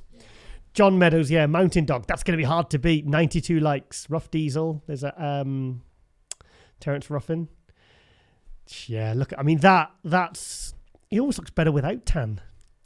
Some guys do, they do look better without tan. Like James Holland says like that. Yeah. When he's pale and just everything, it's just skin and, it's just muscle, tight skin and veins. But I love the detail in the shoulders. Not like some of these guys who are putting all this shit in their shoulders. But I love the separation in the legs. It's almost like a layered effect. Great calves, that skin. I mean, that is, yeah, that takes a lot of hard work to get to that level of conditioning. So anyway, John will. Oh, look, this is a fantastic shot. I'm sure we put this on Global the other week. Look at that. That's obviously that's how he could look if he gets the fullness right. That's him obviously after a training session when he's fully pumped. But he looks absolutely, I mean, if he could bring that to the stage, and get that. But it is very tricky to get that. I've done it when I've competed, to get that dry, separated, hard look, and to come in full. It's to get the balance right is very hard, very, very, very, very hard. Sometimes when you feel your flattest, you actually look your best. I know I did in my first show. There was no mirrors backstage, and I was like, oh no, I had in my head that I was completely blown it, but actually on the photos I looked pretty good, So let's just one little last picture. Look, we've seen these pictures. Yeah, we've seen those. Right, okay, so that's John Jewett. Now I really, really want to see him back at the Olympia this year, because I think he is a top 5 Olympia athlete. So he's obviously working hard, getting the condition. And I think we'll have to get him and Renee, his wife, Renee Jewett, have to get them on Global Muscle soon. We actually tried to get him on this week, but he was traveling back to Tampa. That's where he's from. I'm sure they're from Tampa. Right, okay, here's the guy you just spoke about, Colleen. This is Tony Oberton. See, only 13,000 followers. That's going to go up now. Mutant made IFBB Pro. I was actually following this guy. I didn't realize that his photos had popped up, but he wasn't on my radar. He wasn't. And he is really, really good. He's not actually updated any contest photos yet, but because usually after they win and the last thing they think about is then updating their Instagram, so I'm sure in the days to come, let's have a look at this video. I'm sure in the days to come we'll see. Who's this guy? Peak Week, Indy Pro. Who's he posing with there? That is not a 212. It's TikTok. What's his TikTok video? God, it's funny, when you see. I mean, this guy's got a physique. He trains. He's got everything there. But when you see him next to like a mere mortal, then you realize how big these guys are. I mean, look at that. I mean, this guy's got a great physique, but this is next level. So this is what he's putting on TikTok. Yeah. So he's qualified for the Olympia now, Tonio. All right. Look at that. What's he laughing about? Yeah, I can't put that on. I saw this video this morning as well. This is impressive. Yeah, he's really full and round, isn't he? Oh, he likes his TikTok. Battle born, battle ready. Hashtag Team Titan. So who's he sponsored by? Like I said, I don't really know anything about him. I'm sure he turned pro. What does it say? I think he turned pro at the USA's in 2019, Ron Harris said, didn't he? Yeah. I'm sure he said 2019. So this, winning your first pro show in your pro debut, that is very, very impressive. And imagine that turning pro and then 2 years later, you're winning your first pro show and going to the Olympia. So, I hope we can make further improvements now between now and October. And, hope to have a good showing at the Olympia. Let's watch him training. Look at that. What a back. I did like his back. Wow. I did like his back. I thought he had a very impressive back. Oh, same video. Anyone you see, Colin? Yeah, squatting. I had a good squatting session yesterday. First one in about a year. First good session, I mean, not first time I've trained legs in a year. It's at least the third. What's he whiffed in there? It's 45 for the orange one. No smoke, no smoke. Okay, he's talking this crazy talk. 45 for the orange one. Oh, hang on. So, what's the orange? 45, I think. So that's 4 plates. He's playing with that. Yeah. Looks like he's got trousers on. Not baggies. Nah, he's got trackies on. Knee wraps as well. Use knee wraps. No. Yeah, I didn't. I used knee wraps once. I was hack squatting 4 plates for 8 reps. And I couldn't get a pump in my legs, but I was moving the weight, and I felt like I had false. I just think they cut off blood circulation. It does, actually. It does. I actually don't like knee wraps. I tried it for a couple of months years ago when I was training, and my poundages went up, but I didn't feel like I was actually stimulating the muscle. I felt like I was just moving the weight, So personally, he's playing with that. Fair play. Good lad. Right, yes. So this is a great new face to the pro scene. Fantastic to see these new guys coming through. And he must be absolutely thrilled. So, I don't see him tagging in MD there. Okay, fair enough. He's off my radar now. Right, okay, so give Tony Oberton, mutant_made_IFBB Pro a follow. And, keep an eye on this amazing new talent who's going to be at the Olympia in the 212 in 2021. Okay, now this is the other guy. This was the guy that took second who beat John Jewett in the 212. Again, I didn't know anything about this guy until yesterday at the Indy Pro. But fantastic symmetry, top-to-toe conditioning, great balance. Not the thickest or biggest physique, but very, very symmetrical and very pleasing physique. Ron said he seemed like he was more like a classic. I'm sure Ron said about this guy. Is this the guy he said he was? He said he's more like he looks like a kind of like the size of a classic, but then again, those legs are too big for classic. But then again, I've seen some big legs in the classic. Bumstead's got huge classic legs. That's a very good point. I was going to say Keon then, but he's 212 now, isn't he? So I'm trying to get Keon on, and he's turned me down twice. Well. Yeah, we have to get a camera on you soon, Cully, because Keon, if you're watching, come on the show, mate. I want to have a good chat with you because you're a hot, rising new talent, and we want you on the show. We want to give you some publicity, because it all helps. And it's nice to have some new faces on as well that are already doing well on the pro scene. So let's have a look more. That's great physique. Yeah, I love the detail. Yeah, see that? I mean, pick a flaw there, Colin. Messy background. Messy background. A messy hotel room is not what you're judged on when you come to the stage. The point is there's no flaws. You could say he needs some tan, but he's not on stage. He's in his hotel room, so we'll let him off. But yeah, Nathan Epler, thank you, bro. Yeah, so this was the day before the show. 16 hours out, last set of picks before the tan. Team Kuba. Oh, he's prepped by, is it Matt Kuba? I think, yeah, Matt, sorry, that's his name. Matt Kuba. Well, great job, Matt Kuba. Yeah, fantastic job there. Yeah, it's this guy, I mean, I don't know how tall he is. I don't know how much he weighs. But let's see if he can and put a few more pounds of muscle on. And thing is, second in his first pro show, this guy could be getting to the Olympia because obviously there's a lot more shows happening now. So let's have a look. There's no new stuff on it. This is a good shot. That's a good shot. Yeah, he is really good actually. He's very good. Yeah, good. And we all love seeing the new faces. It's always so exciting. So yeah, this kid, yeah, got tiny little waist. That's not photoshopped. It looks photoshopped, doesn't it? It looks so. I mean, look at the shoulders there, that are almost the size of his head, and then he's got that nice, tiny, tight midsection, which obviously does well in contests. So, yeah, here's a exciting new guy to keep an eye out on. Yeah, fantastic. Oh, yeah. Oh, he's been doing lives and stuff. We'll have to get him on the show. Actually, I think we'll have to get him on Global Muscle next week. And I would imagine a lot of these guys are from the Indy Pro will be going on to do the New York Pro. So we'll have to try and get as many as we can on the show as we can. So, okay, this was the guy that was one of my favorites coming into the Indy Pro. I thought he got a raw deal, to be honest. He won the Indy Pro 212 in 2019, I believe. Or was it 2018? Let's check. Okay. Well, he won it. He's won it basically. I think because there was no Indy Pro in 2020 because of COVID, it was cancelled. But yeah, he won the 212 at the Indy Pro. So I don't know whether it makes a difference whether you're coming in as a favourite, whether you've won it before or not. But let's put some sound on. Are we going to get caught by the YouTube? Yeah. Oh, get that off. Or is that stock music? Yeah. So it doesn't matter, does it? Yeah. Look at the thickness of this guy. He's awesome. Yeah, he did Chicago Pro last year. I can't remember what he placed. I think he got top 5. But he impressed me there. And obviously he's won a pro show, so he's very, very good.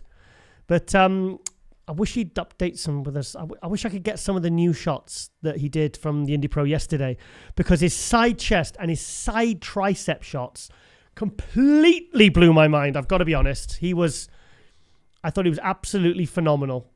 So what's this? Is this more music? Yeah. Okay, can we just try it 1 second? Oh, it doesn't want to do it. Hang on. Oh, get off. Right. Yeah. Okay, he's not training with his top off, so can't really see what's going on. But yeah, obviously training hard there. Yeah, so yeah, obviously it's a day after the show, so he hasn't had a chance to really update it yet. But yeah, Noel Adam got 5th at the Indy Pro yesterday. I thought that was harsh, to be honest. I thought it was really harsh. I thought it was between him and John Jewett. But yeah, we got these newcomers, Nathan Epler and Tony Oberton. So obviously they took 1 and 2 with Noel in 5th. I mean, I find that very... I'm baffled by that one, to be honest. I've got to be honest. But sometimes it is different when you're there, and it shows that they're not judging on past reputations, because statistically, John Jewett is the best pro in that lineup, and you've got Noel Adam, who was basically the defending champion for the Indy Pro, with there not being an Indy Pro in 2020. So yeah, right, okay. Oh, I'm so happy about this. Justin Rodriguez, Justin D IFBB. He's changed his Instagram again. I think it was Justin the Nightmare or something before. Yeah. But I've been raving about this guy since 2018, and I am just so happy he brought this package. And this is his first pro win. And this is a guy who took 2nd at the New York Pro to Ian Valier last year. He got 2nd in Chicago to Akeem Williams. And then he was top 10 in the Mr. Olympia. Top 10. So he is a guy, he's basically ranked as one of the top 10 bodybuilders in the world right now. And honestly, I think he's going to be top 6 at Olympia this year. You think? And I think he'll win the New York Pro. Do you reckon he can beat Bonac? I think Bonac? Oh. Oh, shit. Well, I think he'll be top 6. I don't think Bonac will ever fall out of the top 5, to be honest, until he retires. I think he's going to be like Sean Ray. I think he's going to be one of those guys that always manages to maintain, because he's so consistent with his conditioning and his presentation. I mean, in what he presents with his physique. But I mean, this is my kind of physique, to be honest. I mean, look at this. Like size, aesthetics, the angle of the body, the separation, the quality, the color. And I've never seen this look in his eyes before. There's a guy. Look at that. Look at that. That's a man who's woke up that morning and he's like, guys, I've got this. I've got this. But yeah, honestly, he's one of my favorite pros right now. 100%. Yeah, absolutely incredible.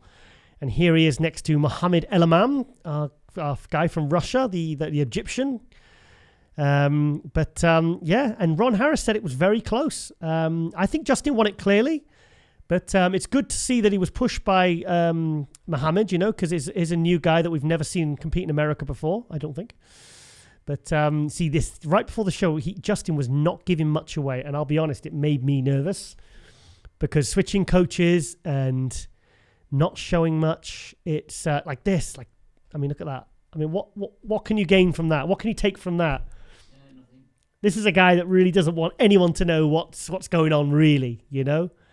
So Condemned Labs. So that's his sponsor. I hope they're looking after him because I think Justin's amazing. Yeah, one of my favorites right now. One of my absolute favorites. And I think he could squeeze into the top 6 of the Olympia this year. I think he's ready to level up this year. And I think if he wins the New York Pro, I think he'll beat Nick. You think? I think he's going to beat Nick. Oh, Nick's good though. Nick is so fucking good, man. Nick's really good. Hassan, I'm not feeling the new pictures of Hassan, Why not? I don't know. I'm not feeling what I want to feel from seeing the pictures of Hassan lately. Maybe they're just bad photos, which is kind of... The whole point. Yeah, sometimes you want to put out pictures that make you look worse because we're so used to seeing the opposite when guys or ladies look fantastic on social media and you get on stage and like, it's a disappointment, So yeah, I think he's going to win the New York Pro. Yep, Justin Rodriguez will win the 2021 New York Pro. Who else is competing? Nick Walker. Yeah. Blessing. Yeah. Hassan. Yeah. Just can't think of anyone else. Ian. Ian Valier. No, he's not doing it. No, because he won it last year. All right. I think he's... I don't know what Ian's doing, actually. So yeah, just an absolute thrill for Justin. I think Abdullah said he turned pro in 2016. So he's finally won his first pro show. I mean, he nearly won the New York Pro and he nearly won the Chicago last year. I actually thought he'd won the Chicago, but then Akeem Williams managed to pull it out the bag Who's your top 3 for the night show. in the next show? Well, it's Justin, Nick Walker. I want to see Hassan in the top 3, but I'd like that to be the top 3.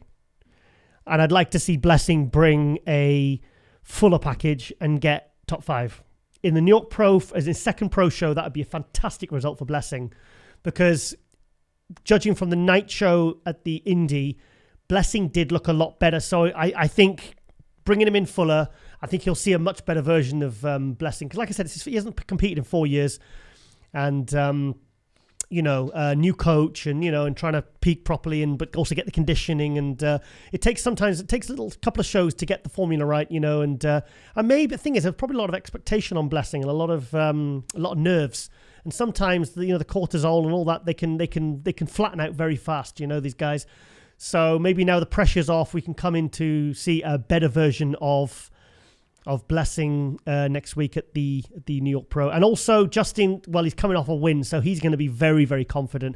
So I expect to see Justin even better than he is here at the Indy Pro, his first pro win. So, right, okay, now this is Sulio's. A reason I love going to this guy's Instagram page because he is so on it with the posts. I mean, he literally promotes bodybuilding completely through this Instagram page, and he always has good quality video footage from the shows. So there we are. This is the night show. Okay. Dorian Hayward as well looked very, very good. I thought he was third. Okay. See, Blessing there doesn't look different with colour. See, that's him with a proper colour and sheen on, which he did not have at the prejudging. Dorian Haywood looks good here. I'd still like to see him more crisp from the back. When you see him compared to Blessing and Justin, he's Blessing looks actually really good here. He looks so much better than Night Show. There's Justin. Frontable biceps and sensational. I don't know this guy. This is the guy who came sixth, I think, or fifth. Yeah, look at that. Yeah, he looks good. Do you know what? I'll say it. Blessing looks better in the video than he does in all the pictures I've seen. Yeah, I want to hear his pictures. Yeah, but I heard he was posing very fast. So, and all the pictures I saw, a lot of pictures I saw, they were blurry, which means he's posing fast and he's not holding his poses. So that's what that means. So let's go to the next one. Ooh. Okay, it's not bad footage actually. There's Mohammed Elemam, third at Romania last year, I believe. There's Dorian Haywood. That's the best Dorian Haywood I've ever seen. We've definitely got to get him on the show. I'll be honest, I was surprised when Blessing got third, but looking at this video, I think there is a good argument for him taking third. I mean, there's very little in it between him and Dorian Haywood there. Yeah. Let's have a look. Oh, it's readable bicep. Look at the pop now on Justin and Blessing. Let's have a look. Yeah, this is Blessing's pose. I like look at the pop in his arms, the biceps, the shoulders. He's not opening his back up there though. He's scrunching up. It's probably because they need more room. Let's have a look. Let's look at the rear lat spread. It's good footage, this. Wow, see the waist, tiny little waist. Blessing's going to be a good pro, but he needs a couple more years now before he really starts breaking through. But, mate, the pressure's off now. You've made your pro debut. So just it's a good starting point. So let's see what else we got. Yeah, more. That's more of the same. Yeah, see the structure on Blessing really stands out. Yeah, I'm not that. I mean, I really disagreed. I didn't think he should have beat Dorian Haywood. But watching this now, yeah, I can see there's a good argument for him getting third. And he must be happy with that. So what else? Oh, this is Tonio. This is the guy, the 212 winner. Yeah. What do you think? Pretty good. Looks good, doesn't he? Let's have a look. Yeah. Ron said he needs to work on his posing. Yeah, he's qualified for the Olympia now. Fantastic. He looks young as well. Nice. He looks clean. Do you hope you get top 10? Good. Don't know. It's tough. First Olympia. I don't know. Thing is, these guys, they can make huge improvements. Oh, he is good actually. He's very good. I just wasn't paying that. I was paying so much. Oh my God, that readable biceps is spectacular. I was paying so much attention to the guys that I kind of thought were going to do well. I wanted to do well, like John Jewett and Nola Dam. Yeah, he is very good. Yeah. I can see. Yeah. I think I can see what the fuss is all about now, and I can see why he won. He is very good. I'd like to see a bit more quad separation. You see, he's a lot harder in the upper body than the lower body, but needs to work on his posing definitely. But yeah, fantastic new talent. I think, is this Nola Dam? Yeah, this is the guy I was telling you about. Nola Dam. There we are. Look at the thickness. He doesn't even look 212. Look at his chest. Lines in his chest. Absolutely insane. Is that Derek? Looks like Derek from RCSS. I don't think it is. Somebody who looks like him. Who's this guy? I don't know who this guy is. Right, okay. Let's have a look at one or two more videos and then we'll wrap it up. Okay. Yeah, hang on. Okay. Let's have a look at this. Oh, this is the 212. See, there's John Jewett there. Okay, yeah, John. Yeah, he looks great by himself. But, yeah, so there's the top 5. All right. Oh, see John Jewett there. Looks spectacular. Yeah. Maybe you can bring a better package for the New York Pro and we can see him get us secure us qualification for the 2021 Mr. Olympia, the 212. Right, okay, then that is the end of episode 17 of MD Global Muscle. Kalim, 3 episodes till we get to episode 100, mate. So, Schwarzenegger. Yeah. You want me to get Schwarzenegger on MD Global Muscle? Who else? The Rock. The Rock, okay. Right. Well, I always said at the start those are the two I wanted to get. So I'll see what I can do. Come on. Time's ticking.